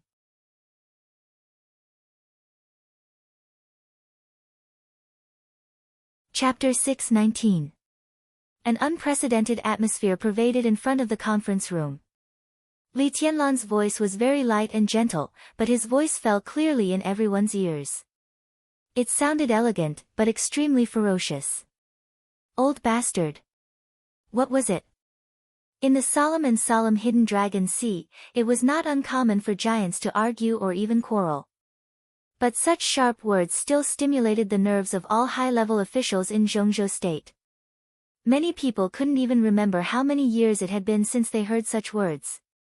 The old man's face suddenly turned red, and a pair of eyeballs in his shriveled eye sockets almost popped out, looking extremely ferocious. The crutch in his hand was still pointed at Li Tianlan, and his voice was grumpy. Say it again. Li Tianlan didn't even look at him. There was a faint smile on his calm face, but the madness was burning in his heart like a wildfire. The dangerous temperature filled the conference room of Hidden Dragon Sea, almost everywhere. Many people had seen Li Tianlan. However, not many people understood him. But even so, at this moment, seeing Li Tianlan smile, everyone still felt a strong sense of alienation. They didn't know this young man who might be on an equal footing with them after today. But they were keenly aware that he was different from before. He was completely different. Is no one going to introduce me? Li Tianlan's voice was with a smile. And nobody offended the Marshal of Zhongzhou State. Do you really think that I dare not kill you? Crack. A subtle sword intent suddenly appeared at the front of the crutch. The wooden crutch suddenly shattered. The sword energy condensed. Before it was about to envelop the old man, a hand gently supported the old man and took him a step back. Bang! In the dull sound, the floor where the old man had been standing was completely shattered. The invisible sword energy spread to the left and right for nearly 20 meters at a moderate speed, all the way to the conference room. The expensive floor was broken and looked very ugly. Everyone was stunned. The fastest computer, no one thought that Li Tianlan would really do it. There was no doubt that if the old man had stepped back a second later, his body would have been cut into countless pieces by this sword intent. Since the founding of Zhongzhou State, this place might have been stained with blood, but no one died. This was something that had never happened before. Everyone was looking at Li Tianlan. Li Tianlan's expression was calm and lazy, and the faint smile on his face became more and more indifferent. But behind the indifference, the trace of madness began to become more and more obvious. Your Highness, why are you so angry? Yi Dongxing stood beside the old man and looked at Li Tianlan. There was no helplessness on his face, no wry smile, no anger, only seriousness. Most of the time, seriousness meant fear. In terms of force, he was no match for Li Tianlan. But that didn't mean Yi Dongxing was afraid of him. But now, standing in front of Li Tianlan, Yi Dongxing really felt the danger. Li Tianlan was as calm as a madman. Li Tianlan stared at Yi Dongxing quietly. After a long time, he touched his nose and smiled. Marshal Yi, can you introduce me? This is my teacher. Yi Dongxing said seriously, Old Marshal Tang Wanson of Zhongzhou State. Li Tianlan tilted his head, looked at the old man, and said, Oh. He was no stranger to the name Tang Wanson. The Tang family was originally a big family in Yuzhou. Although it was not as good as the Bai family, it was an important part of the Southeast Group in building the network of Yuzhou. Tang Wanson was a member of Zhongzhou State more than 20 years ago and the deputy minister of the army headquarters. His position was roughly the same as Yi Dongxing's today. He had a hot temper and even contradicted Li Honghe in public. That was when the Li family and the Wang family of Beihai were close. In his era, he could indeed be regarded as a big shot whose words carried weight. Li Tianlan smiled. An old guy who has retired for more than a decade, where on earth does he get the courage to question whether I deserve the rank of marshal? His eyes moved from Tang Wanson to Yi Dongxing. I'll keep this in mind. At that moment, countless surging malice and killing intent in the air hit Yi Dongxing in the face without disguise. Yi Dongxing could hardly breathe. Li Tianlan turned around and nodded to several members of parliament beside him, then walked into the conference room. There were also members of parliament chatting in the conference room. Member Zhong Yongming of Huading was whispering something to a deputy prime minister of the cabinet. When he saw Li Tianlan come in, he narrowed his eyes and looked a little cold. It had been several years since the incident. But he still remembered the miserable appearance of his son when he died in the hospital. Li Tianlan glanced at him casually, found a corner to sit down, and did not speak. Bai Zhanfang and Wu Jingmin walked in. The two glanced at Li Tianlan. Li Tianlan shook his head, and his eyes were firm. The two old men who had been truly all-powerful in Zhongzhou State all their lives sat down side by side without batting an eyelid. More and more people walked into the conference room. The secretary came in and filled the cups of tea for the members of parliament present. A sweet-looking female secretary, less than 30 years old, had been looking at Li Tianlan curiously. She did not come to her senses until the tea overflowed and flowed out of the teacup. She was slightly shocked and was about to apologize in a panic, but Li Tianlan's palm had quietly brushed over the table. Update fastest mobile, :// the flowing tea froze, the sparks flashed for a moment, and everything disappeared without a trace. Li Tianlan smiled and waved at the secretary, then casually glanced at the clock on the wall. It was 9:00 in the morning. President Li Huaqing of Zhongzhou State walked into the conference room. Everyone got up at the same time. Li Huaqing walked to the center and sat down. He nodded and said, "Everyone, sit down." Li Tianlan sat down silently, looked at the empty seat opposite Li Huaqing, and remained silent. Li Huaqing picked up the teacup, took a sip of tea, and waved his hand to signal the secretary to leave. After everyone went out, he put down the teacup and said calmly, "Everyone has seen the agenda of the meeting in advance. The chaos in Eastern Europe seems to be over, but in fact, there is only less war. The general trend has been settled, but it has not been completely calmed down. Snow country, the 5 countries in Eastern Europe, there are many things to deal with. If you have any ideas, you can speak freely." The conference room was quiet for a moment. Li Tianlan silently picked up the teacup. Li Huaqing looked at everyone's expression in his sight. He waited for a while, and seeing that no one spoke, he took the initiative to say, "Tianlan, how is the situation in the 5 countries in Eastern Europe?" "Everything is under control." Li Tianlan put down the teacup. Everyone's eyes were focused on him. 22 years old. Sitting in the conference room of the power center of Zhongzhou State for the first time, he was extremely calm. At present, the interest groups in Eastern Europe have an urgent desire to cooperate with Zhongzhou State. After the agreement with Wulan State is signed, I will urge Wulan State to fulfill the agreement as soon as possible. At present, time is relatively short, and I haven't mastered all the details for the time being. When Wulan State sorts out the detailed information, I will report to Mr. President alone. Li Huaqing nodded and said, Marshal Li, since you haven't mastered all the details, why do you say that everything is under control? A voice suddenly sounded, gentle and tough. Not far from Li Tianlan, a gray-haired old man turned his head and looked at Li Tianlan with his bright and piercing eyes with great pressure. "Are you really sure that everything in the 5 countries in Eastern Europe is under your control?" No one spoke. Unlike Tang Wansen, although this old comrade in front of him was also a retired old comrade, his words and deeds carried absolute weight. Marshal Qi Baizong, the former executive minister of the army headquarters of Zhongzhou State. This was the top leader of the Special Warfare Group. In the world where he had just retired for more than 2 years, Dongqing Wudi had not completely eliminated his influence in the army headquarters. Qi Baizong. Tang Wansen. There was also Lu Yu, another former military big shot in Zhongzhou State.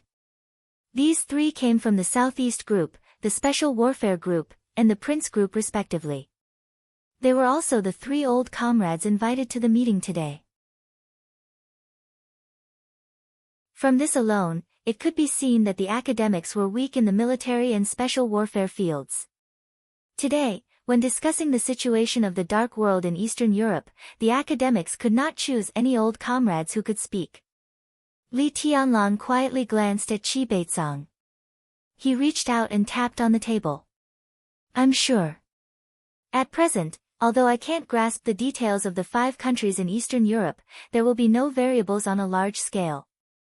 I can control the 5 countries in Eastern Europe, especially Wulan State. As long as I can control Prime Minister Riker, that's enough." His voice was indifferent and confident. "Prime Minister Riker," Li Huaqing sighed softly. "During my visit to Wulan State this time, Prime Minister Riker's ruling ideas are very friendly and sincere to Zhongzhou State." Li Tianlan glanced at him and said nothing. Li Huaqing was equivalent to guaranteeing for him and confirming that he could control Riker. From the moment he came in, Li Tianlan noticed that although Li Huaqing was full of smiles, the look deep in his eyes was a little gloomy. The time for the rise of the academics was too short. If they wanted to break out and officially enter the ranks of the top groups in Zhongzhou State, it depended on Li Huaqing's achievements in the next few years. The chaos in Eastern Europe was such a big cake, and Snow Country's position was unclear. The academics could only put their hopes on the 5 countries in Eastern Europe. How much they could get depended on Li Tianlan's attitude. So even if Li Tianlan's relationship with the academics was subtle after he entered the giant group, at least in a short time, the two sides were still in a honeymoon period.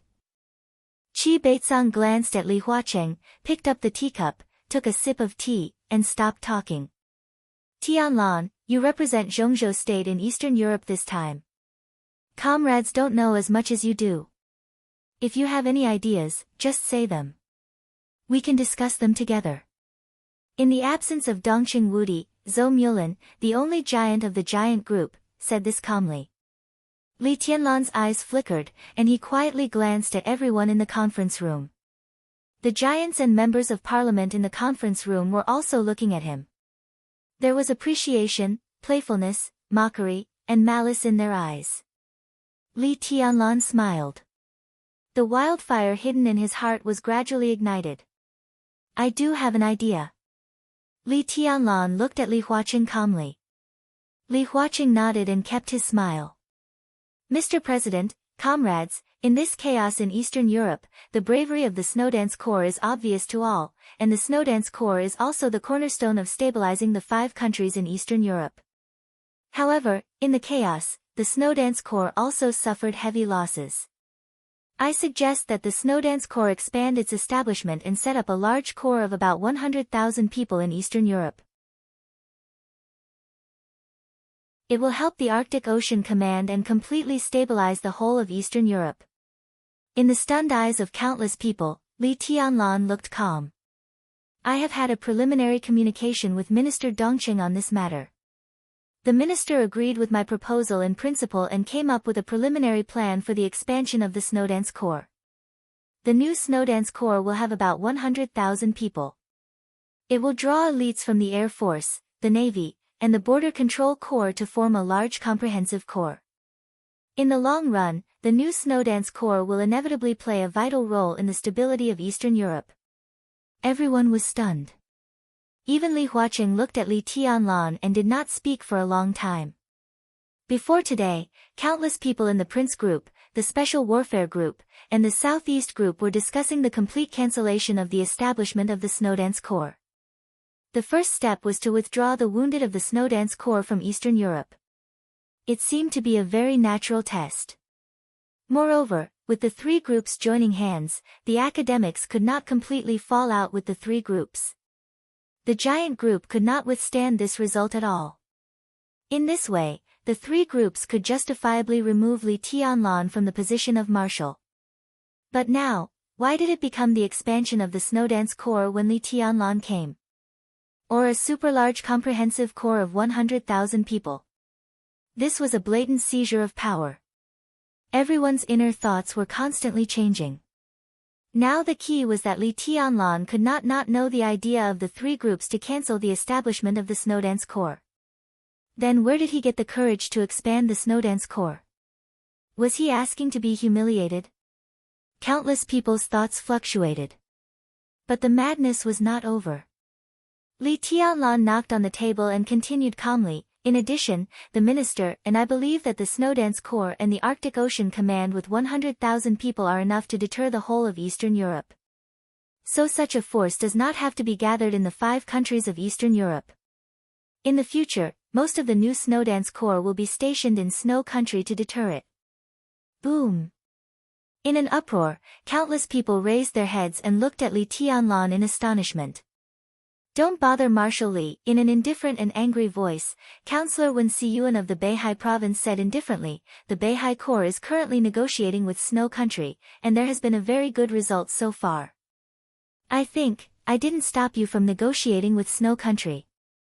Li Tianlan looked into his eyes and said, you can talk freely, but after the negotiation, the results of the negotiation will be taken over by the Snowdance Corps.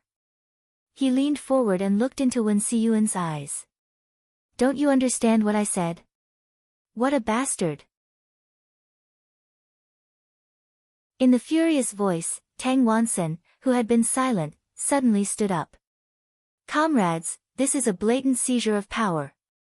The Snowdance Corps is a special warfare battalion. How can it expand to 100,000 people? It's completely nonsense. This has violated the original intention of the establishment of the Snowdance Corps. How can a special warfare battalion take over the negotiation results of the Beihai Corps? Li Tianlan, do you really want to have troops in Eastern Europe? There was a moment of silence in the conference room. Countless voices rang out. It's true. I think it's appropriate for Beihai to guard Snow Country. Marshal Li has not thought it through. There's no need for the Snowdance Corps to expand. As a special warfare battalion, it's better for the Snowdance Corps to return home. In the countless voices, Li Huaqing's face darkened for a moment and he did not speak. A smile flashed in Tang Wansen's eyes, and he continued, and I personally think that the Snowdance Corps has suffered heavy losses this time and should return home to recuperate. The Beihai Corps is currently strong. The Beihai Corps is responsible for the stability of Wulan State and the 5 countries in Eastern Europe. It's the best choice to help the Arctic Ocean Command. Of course, Comrade Tianlan has made contributions, but he is still too young. The heavy losses of the Snowdance Corps are also related to his immature decision-making. I suggest that Comrade Tianlan's position be adjusted. He can retain the rank of marshal, but it's better to choose an old and prudent comrade as the new commander of the Snowdance Corps. Li Tianlan looked at Tang Wansen jumping up and down coldly. His performance was recognized by countless people. People from the Prince Group, the Special Warfare Group, and the Southeast Group spoke out one after another in favor of withdrawing the Snowdance Corps. At the same time, Li Tianlan's position as the commander of the Snowdance Corps was revoked, and he retained the rank of marshal. Among them, Prime Minister Chen Fangqing of Zhongzhou State spoke. The direction of the meeting was changing irreversibly. Comrade Tianlan is responsible for the heavy losses of the Snowdance Corps. In this regard, I think Marshal Li should give everyone a reasonable explanation and an explanation. As for Eastern Europe, there is no problem with the agreement. But after the Beihai Corps is stationed in Wulan State, there are some things. Tang Wansen's voice was still ringing. Li Tianlan laughed. Explanation, there is indeed an explanation. Li Tianlan said blandly, I have sent someone to count. By the time I attended the meeting, more than 1,000 elites of the Snowdance Corps had died in the hands of the devil troop of the Wang family of Beihai. In addition, I was seriously injured in the raid of the Wang family of Beihai. Old Tang, is this the explanation you want? Everyone's heart suddenly trembled. Li Tianlan's words were clearly saying that the Wang family of Beihai was in the way of the chaos in Eastern Europe. No matter whether this was true or not, it was not good to say it out. Besides, Tang Wansen glanced at Li Tianlan with a smile, without any panic. His old face was twisted like a chrysanthemum. The Wang family of Beihai. The devil troop. He said with a smile, Marshal Li is still too young, so you are deceived by some rumors from the outside world. I have served in Beihai and Zhongzhou State for many years, but I have never heard of the devil troop. Marshal Li said that the devil troop belongs to the Wang family of Beihai. Do you have any evidence? His smile disappeared, and he said fiercely, you must produce evidence today. In the chaos in Eastern Europe, the Sword Emperor turned the tide on his own.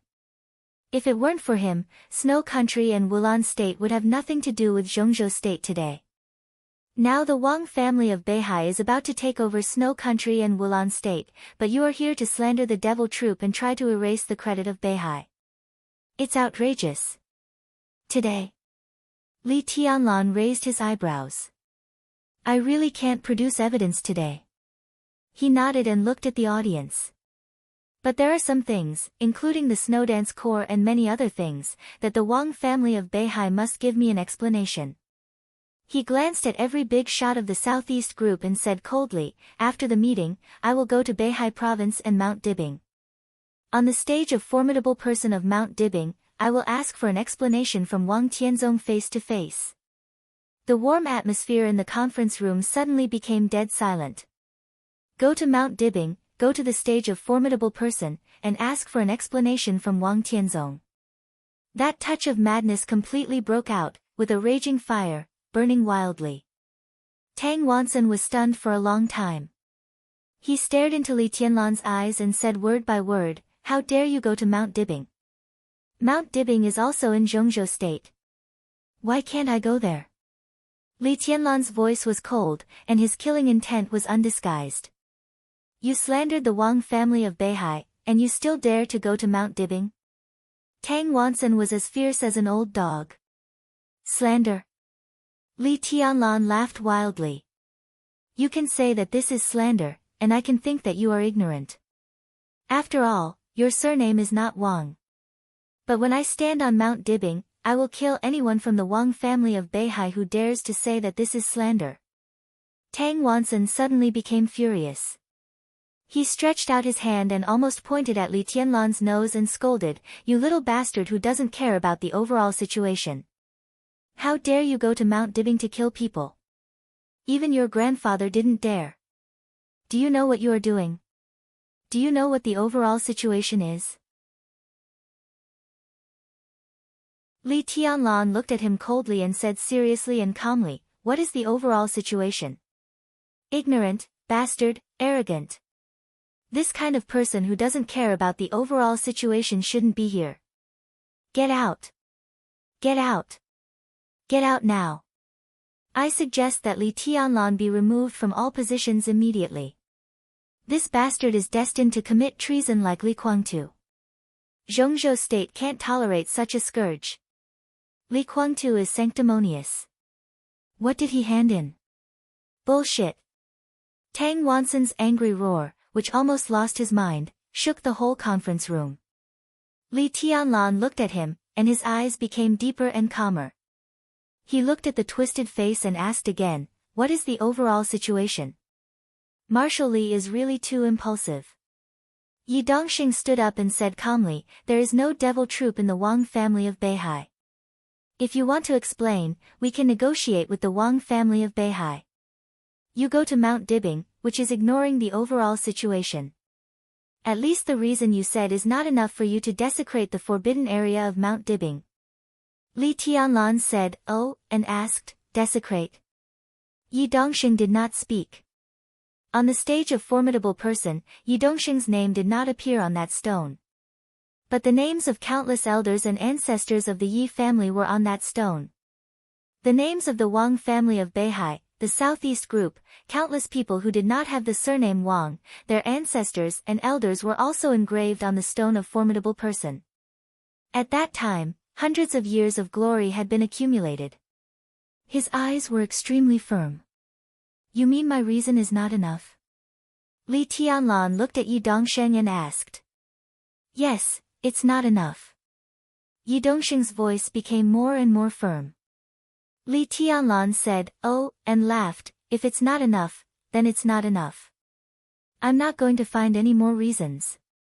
He looked at the audience with a smile and asked, "Tell me, what is the overall situation?"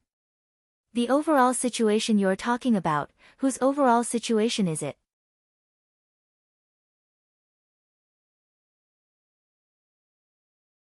Chapter 620. No one could answer his question. What was the big picture? This had always been a simple yet complicated question. It was simple and clear at a glance, but it was so complicated that it could change at any time. The overall situation of Zhongzhou State was stability, unity, and anything else. It didn't really matter. The important thing was to look at the big picture. When this sentence was said, it would definitely hurt the interests of a certain person or a certain force. Therefore, in the hearts of those who were sacrificed or were forced to sacrifice, the so-called big picture was compromise. Li Tianlan did not want to compromise. Therefore, it didn't matter whose overall situation it was. The important thing was that he would not compromise. "Impudent, bastard, little bastard," Tang Wansen's voice became a little vague because of his excitement. He kept thinking in a furious voice. He stared at Li Tianlan with resentment in his eyes and gnashed his teeth. "If I had known this, I would have arrested all the traitors of the Li family and executed them." Li Tianlan looked at him, his eyes still gentle. "You talk too much." Tang Wansen glared at him, looking as if he wanted to bite Li Tianlan to death. No one said a word. Li Tianlan might not know why Tang Wansen was so extreme, but everyone present knew what was going on when they saw Tang Wansen's invitation list for this meeting. Tang clan was a major clan in Yuzhou province. Although it was not the top clan, it would never be looked down upon. Tang clan in Yuzhou province could be regarded as one of the most powerful branches of Tang clan of Beihai. Tang clan of Beihai was second to none in the world, not only in Zhongzhou state. Tang Shi, the daughter of the Tang family, was the fiancée of Wang Xingshao, the heir of the Wang family of Beihai. At a young age, she had begun to control the economic power of the Wang family of Beihai. Tang Wansen was a very ambitious person. Over the years, because of his ambition, the relationship between the Tang family of Yuzhou and the Tang family of Beihai had been very subtle. He had served as the deputy commander of the Beihai Corps, the deputy secretary general of the army headquarters of Zhongzhou state, and the deputy minister. Before he left office many years ago, he had wanted to compete with Qi Beizong for the position of the minister of the standing minister. With his age and experience at that time, it was not impossible. However, in the end, he still couldn't suppress Qi Beizong and had no choice but to leave the military after losing the competition. The reason for his departure from the army was very complicated. To put it in perspective, the aftermath of the Li Consortium's treason case had not yet been settled. The Southeast Group was busy reorganizing its internal affairs and had no time to expand. In addition to this reason, the Tang family of Beihai did not give him enough support. From that moment on, the relationship between the Tang family of Yuzhou and the Tang family of Beihai was almost frozen. There was no doubt that he held a grudge against the Tang Corps and even against Mount Dibing. The immense resentment made him change his choice without batting an eyelid.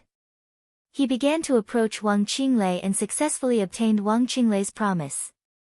The next generation of the Tang family was generally quite mediocre, but Tang Wansen was still filled with hope for the family. He had placed the future of the family in the hands of his son-in-law, and his son-in-law was extremely outstanding. Before he even reached middle age, he had already become a high-ranking member of the North Sea Legion and a trusted aide to Wang Qinglei, so Tang Wansen was very pleased with himself. Afterward, then his son-in-law died. He died in Li Tianlan's hands during his trip to Eastern Europe. Chen Qingwan, the former vice-marshal of the Snowdance Corps, was Tang Wansen's son-in-law. For the Tang family, this hatred was absolutely irreconcilable. In the chaos of curses, Tang Wansen stared at Li Tianlan and said vaguely, "Little bastard, when you die in Mount Dibing, the Holy Family will be buried with you." At that moment, Li Tianlan's eyes narrowed slightly.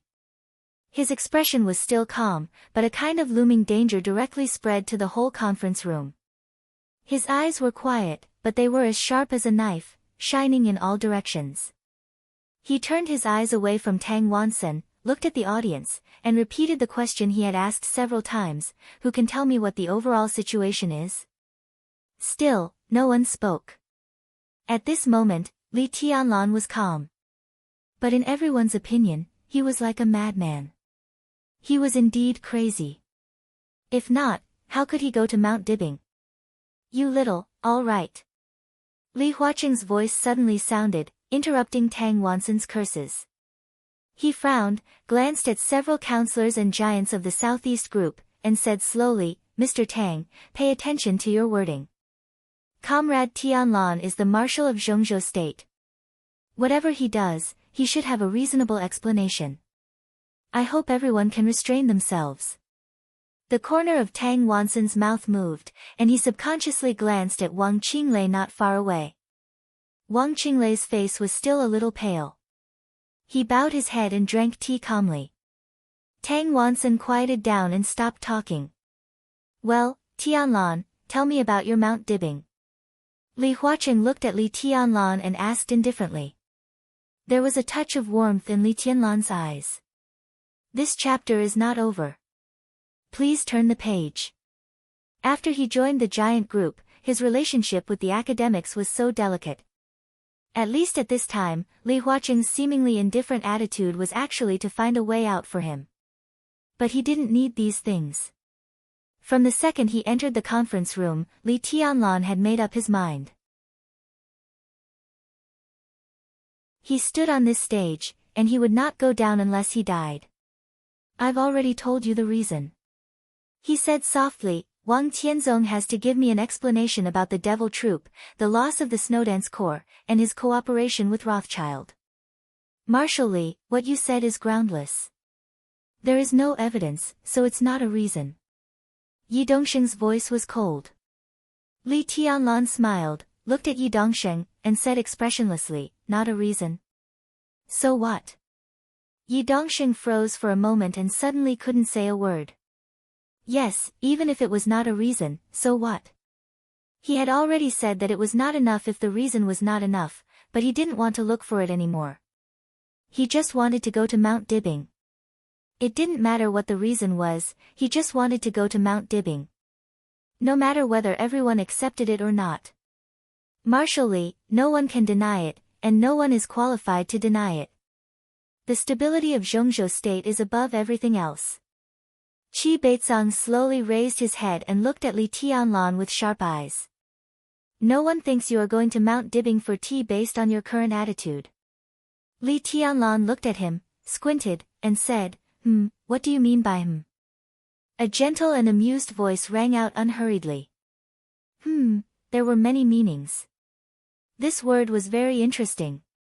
With the rise and fall of the tone, it could express different emotions. But it was the first time that someone asked it face to face. Li Tianlan turned his head and looked over. That was the middle of the conference room. Beside Li Huaqing was Qin Fangqing. Li Tianlan looked at them one by one and finally stopped at the fifth position.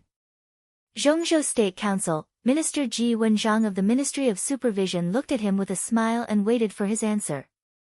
Li Tianlan twitched the corner of his mouth. The Southeast Group used to be very big, and so did the Li family. Li Honghe used to have high standards. At that time, among the camp of the Li family in the Southeast Group, Li Honghe was most optimistic about two people in the political circle. One was Wu Jingmin.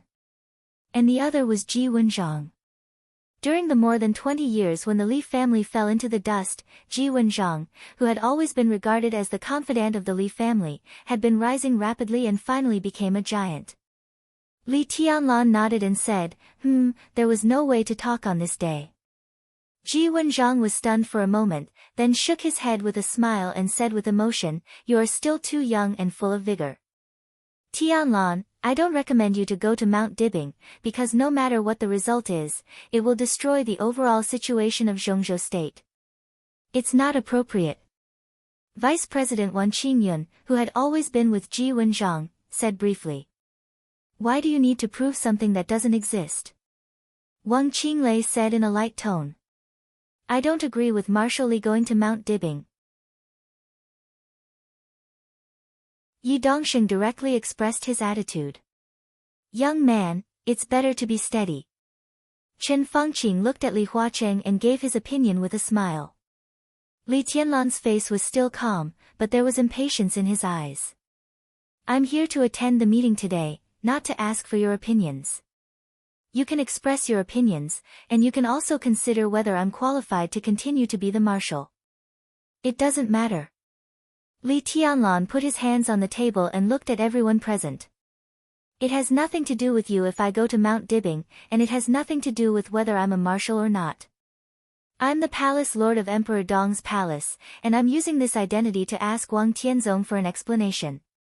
There was a sudden silence. Tang Wansen, who had been quiet for a while, suddenly stood up and screamed, treason. This is treason. Damn Emperor Dong's palace, execute him, this damn little bastard, I propose a vote. Enough. Li Huaqing suddenly pounded the table and stood up. He glared at Li Tianlan, then at Tang Wansen, and remained silent for a long time. Everyone was looking at him, waiting for his decision. It might be impossible to vote on whether Li Tianlan was a traitor or not. But for the moment, a vote was enough to remove Li Tianlan from his military post. Mr. President.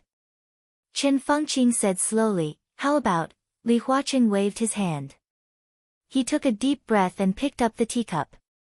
After a while, he said calmly, the meeting is over. After saying this, he pushed the chair away and left the conference room without looking back. The conference room was noisy for a moment and then quieted down. Chen Fengqing thought for a while, shook his head with a smile, and left. More and more people understood the reason for the meeting to be over. This chapter is not over. Please turn the page. Meaning. Everyone was deep in thought. Only the parliamentarians and giants belonging to the Wang family of Beihai looked a little pale. Strictly speaking, Li Huaqing's dismissal at this time was not because he was partial to Li Tianlan. Everyone in the Prince Group and the Special Warfare Group accepted this because they were also watching. Li Tianlan was going to Mount Dibing. What result he would get on Mount Dibing directly determined the direction of this meeting. Li Tianlan was very strong. But he was going to Mount Dibing. No one thought that Li Tianlan would win. Even if he would not lose, he would never win.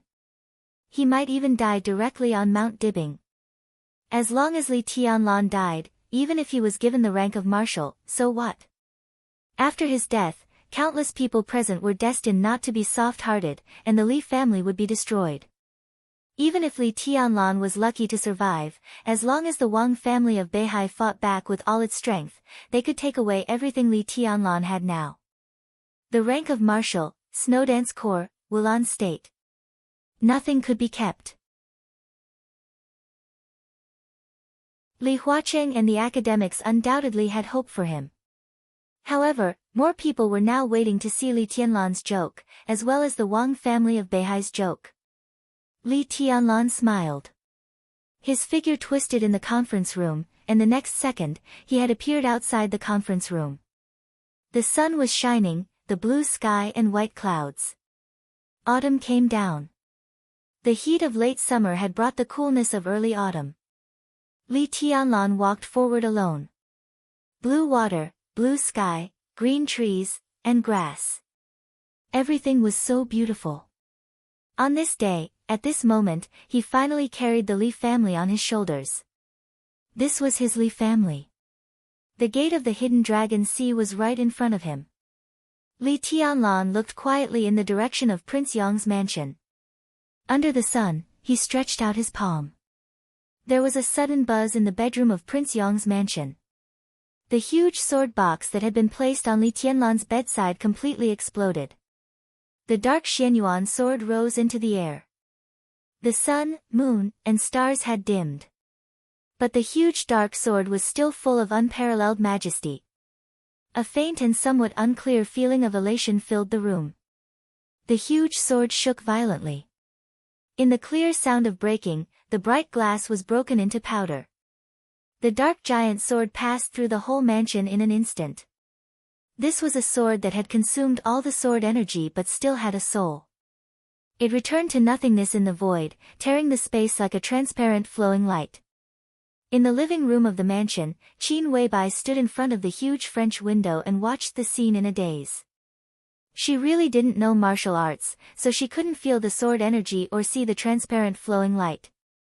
But the moment the sword box was broken, the whole manor was filled with an indescribable coldness. That feeling of coldness was getting farther and farther away. Qin Weibai was silent for a while and whispered, "He has set off. Are you sure I don't need to go?" Wei Kunlun sat on the sofa and said without looking up, "I'm not sure." Qin Weibai shook her head. "But he won't let you go. If you go, he will be angry. You only worry about whether he will be angry or not, but not about his safety."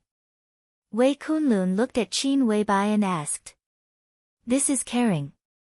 Qin Weibai was silent for a while and said calmly, "I care about his will. More than anything." Wei Kunlun looked at her for a while and suddenly laughed. "You really don't look like it," he said, "far from it." Qin Weibai narrowed her eyes and looked at him. She ordered, "Let military counselor come to see me." Wei Kunlun looked at Qin Weibai playfully and didn't speak for a long time. Qin Weibai raised her eyebrows, and she suddenly became cold and sharp. Wei Kunlun lowered his head and picked up the teacup. He said lightly, "He is different from me. Military counselor is the real confidant of the palace master. Let him come to see you. He shook his head and said lightly, I think you should go to see him. Qin Weibai turned her head and looked in the direction of the hidden dragon sea. That was the return path of the sword light and also the starting point. In the sunlight that no one could see, the transparent flowing light tore up all the afterglow of the old era and fell in Li Tianlan's hand with the brilliance of the new era. The giant sword was nothing. Li Tianlan looked down at his palm and the road under his feet. He had walked out of the hidden dragon sea and out of the heavily guarded alley. The busy and prosperous Yuzhou showed up in front of him little by little.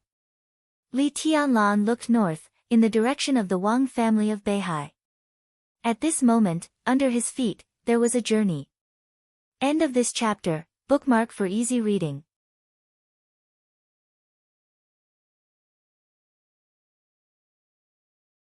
Chapter 621.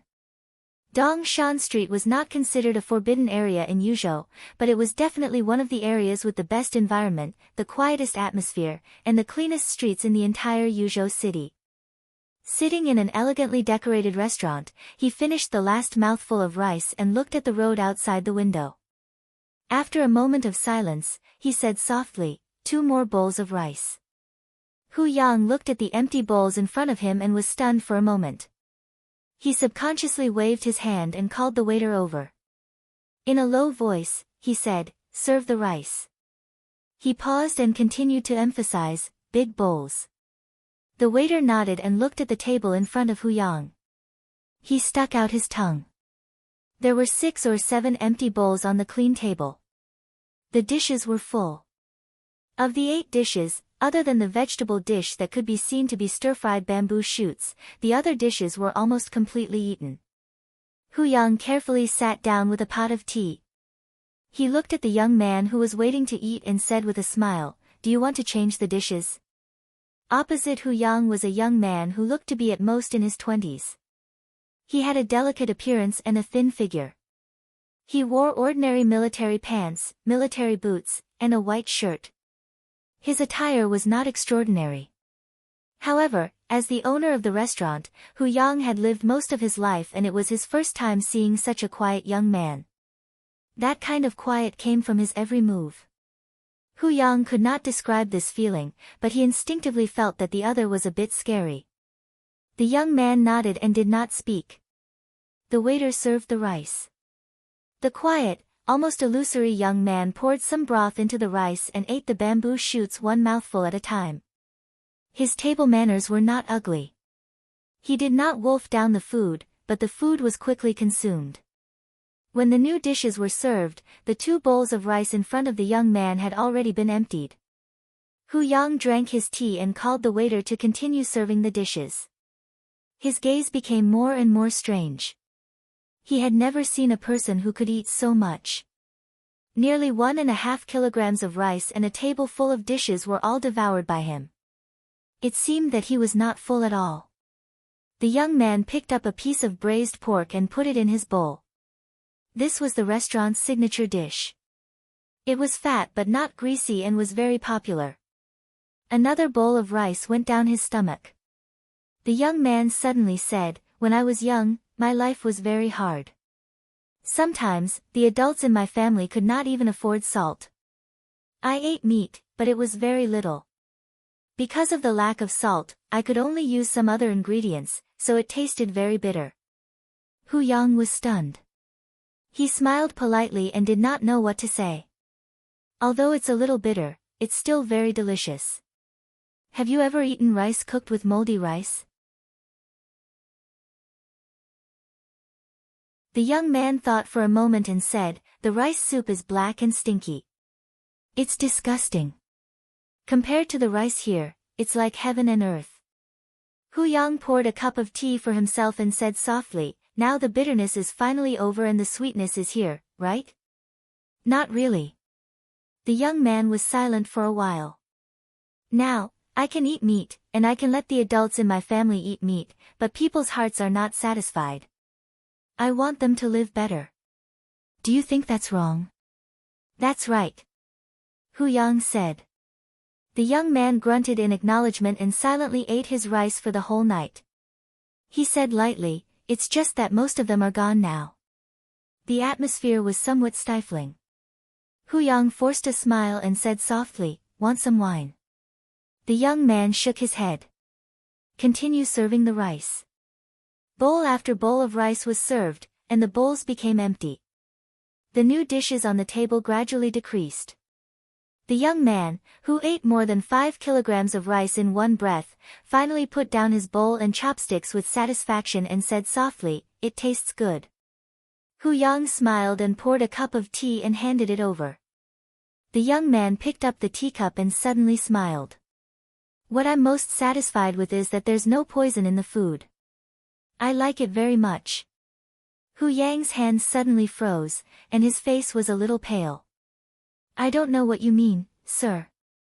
You don't know me? The young man said softly in a soft voice, on this street, those who don't know me will die. There seemed to be something sharp fluctuating in the space. The hand holding the teapot was trembling slightly. Hu Yang smiled bitterly. Greetings, Your Highness. He said softly. The young man nodded and pointed outside the window. I also want to have a whole street in Yuzhou, and an excellent chef like you. What do you think? Good. Very good, Hu Yang stammered. The young man grunted, but he didn't ask anything for no reason. He just said lightly, another pot of tea. Hu Yang quickly retreated and ran back quickly. He put the teapot in front of the young man and hesitated to say anything. I didn't come here for you. The young man said slowly, I just heard that there's a street here that completely belongs to the Wang family of Beihai, so I came to have a look. I'm not interested in your information transmission. Hu Yang wiped the sweat on his head, and his body trembled slightly. This was Dongshan Street. At the end of Dongshan Street was Dongshan Park. The street and the park were the property of the Wang family of Beihai. Every inch of land, every shop, and every person on the street belonged to the Wang family of Beihai. Sometimes, it could almost be said to be the headquarters of the Southeast Group. All the current members of the Southeast Group, as well as the old comrades who had retired from the Southeast Group, lived in Dongshan Park. As soon as the calm young man in front of him appeared here, Hu Yang had already reported the information. But until now, he didn't know what the young man was doing here. This is a starting point. The young man said softly, of course, I can wait for a few people here. Hu Yang's heart sank slightly for no reason. A majestic and solemn black car with a red flag drove through the street outside the window. The young man looked at it quietly. He put down the teacup and said softly, the tea is good. Hu Yang opened his mouth and just wanted to say something. The space in front of him seemed to be twisted, and the young man had disappeared in front of him. Tang Wanson's irritable mood gradually calmed down until he was close to his home. The meeting in the morning ended abruptly. He was undoubtedly the most unwilling one. After the meeting, he, Yi Dongsheng, Wang Qinglei, and all the big shots of the Southeast Group had a deep exchange of opinions. It was not until near noon that he returned to the Tang family in Dongshan Park. Senior Tang, there's no need to be angry. Li Tianlan's matter has put Mount Dibing in a difficult position. Now it's a good thing. Since he dared to go up the mountain to court death, it's just a good thing. If he dies on Mount Dibing, no one can say anything. In the back row of the spacious carriage, a middle-aged man with a scar on his face said with a sneer. He was an expert from the Wang family of Beihai. On the issue of Li Tianlan, the Southeast Group had decided to fully support Tang Wanson and let him, the old comrade, take the lead to suppress Li Tianlan. Tang Wanson agreed, so the Wang family of Beihai naturally had to give him full protection. Although the middle-aged man with the code name Ghostface was not as good as Firmament in the Wang family of Beihai, his strength of the half-step invincible realm was enough to deal with most dangers. After all, everyone knew that even if Li Tianlan was targeted by Tang Wanson, he would not be crazy enough to take action in person. Today is just the beginning. It's better for him to die on Mount Dibing. If the big shots on Mount Dibing don't kill him, when he comes back, I still have ways to torture him and the so-called Li family. Tang Wansen said gloomily. He thought for a moment and suddenly said, "How's the preparation of the logistics department?" Ghostface was stunned and said lightly, "The death list of the Snowdance Corps has been handed over to the political department and transmitted to the logistics department. At present, the first 1/3 of the pension has been issued. That's it." Tang Wansen waved his hand lightly and said, "There's no need to send the remaining 2/3. While Li Tianlan is going to Mount Dibbing, let's write a good article about the Snowdance Corps." "Write an article? You still want pension?" "Bullshit. This time, we must let the whole Zhongzhou state see what happens to those who follow the Li family." The car drove into Dongshan Park. Ghostface did not speak. His body tensed up and he looked ahead with a dignified face. Tang Wansen was stunned. The car was moving forward. A large modern villa was getting closer and closer in front. The car window gradually covered the top floor of the villa. A faintly discernible figure seemed to be sitting there. Li Tianlan. Ghostface's facial muscles twitched, and he said word by word in a deep voice. Tang Wansen was stunned and then grinned. "That little bastard dares to come here. Stop the car," he said angrily. "I'd like to see what he wants to say to me." The car stopped. Ghostface and Tang Wansen got out of the car at the same time. The noon sun was still hot even in early autumn. The scorching temperature fell from the sky. On the top floor of the villa, Li Tianlan sat quietly and smoked. Seeing Tang Wansen and Ghostface get out of the car, he raised his eyebrows slightly. "How dare you come here?" Tang Wansen looked up and stared at Li Tianlan. His tone was full of rage. Li Tianlan took a drag on his cigarette and looked at Tang Wansen. His voice was gentle. "Senior Tang, you haven't answered my question yet." "What question?" Tang Wansen frowned, and his anger grew stronger. "Get out of here. Can any stray dog climb up to the roof of my Tang family?" "Li Tianlan, if you don't get out of here, I promise to make you pay a heavy price that you don't want to accept." "Ha!" Li Tianlan stood up with a smile and looked at Tang Wansen and Ghostface condescendingly. "It seems that you still don't understand," he said softly and took out the cigarette butt. The nervous guard was beside Tang Wansen. The face of Ghostface beside him changed dramatically. "Senior Tang, be careful." The cigarette butt fell in the air with a soothing trace. The flame flickered in the air and instantly became a raging fire all over the sky. Li Tianlan moved forward. 1 step, 2 steps. His figure walked across the roof, faster and faster. The whole villa was shaking under his feet. In the loud roar, the top floor of the villa collapsed directly. In the smoke and dust all over the sky, his figure had directly swooped down like a goshawk. The flames were burning in the rising smoke and dust. Under the sun, Ghostface roared. The dazzling lightning that was condensed to the extreme suddenly bloomed in his hands. The powerful sword intent kept rotating in the lightning and rushed toward Li Tianlan. Li Tianlan didn't even look at it. His figure directly smashed the lightning and tore the sword intent apart. He suddenly rushed forward in a whistling sound. Ghostface took Tang Wansen to hide in the villa and took out his mobile phone at the same time. "Who?" In the roar of rage, a fat middle-aged man in disheveled clothes rushed out. Looking at the raging fire outside, he was stunned for a moment and then saw Tang Wansen. "Dad, this is Tang Ming, go back." Tang Wansen's face changed. The next second, Ghostface had already rushed into the villa with him. Every villa in Dongshan Park seemed to be far away from each other, but they were connected. Through the basement, they could leave here as soon as possible. Li Tianlan's figure rushed over. The fierce-looking Tang Ming opened his mouth and had just turned around. Puff! An extremely hard palm stabbed directly into his belly in an instant. His spine was completely torn off in an instant. His internal organs were suddenly crushed under the sword intent. Tang Ming didn't even have time to scream. Li Tianlan casually raised his hand and his body, which weighed more than 100 kilograms, directly exploded into flesh and blood all over the sky. Li Tianlan paused. Ghostface, who had taken Tang Wansen into the villa, pressed the villa's alloy door. Without any hesitation, Li Tianlan directly rushed over. The loud heartbeat kept beating between heaven and earth. Li Tianlan's figure smashed the thick alloy door in an instant and rushed into the living room. In the living room, the core figures of the Tang family stood up subconsciously. A noblewoman with a haughty expression was pointing at Li Tianlan and shouting something.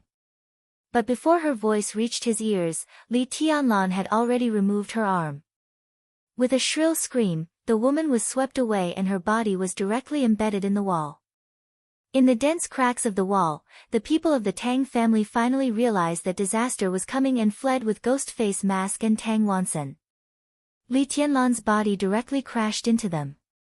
In the countless terrified screams, the body of Tang Wansen's youngest son was directly kicked into two pieces. His arm slashed out like a sword. The heads of the two noblewomen flew into the air with blood. Li Tianlan's speed was getting faster and faster. The illusory and yet real sword intent appeared and spun wildly around him.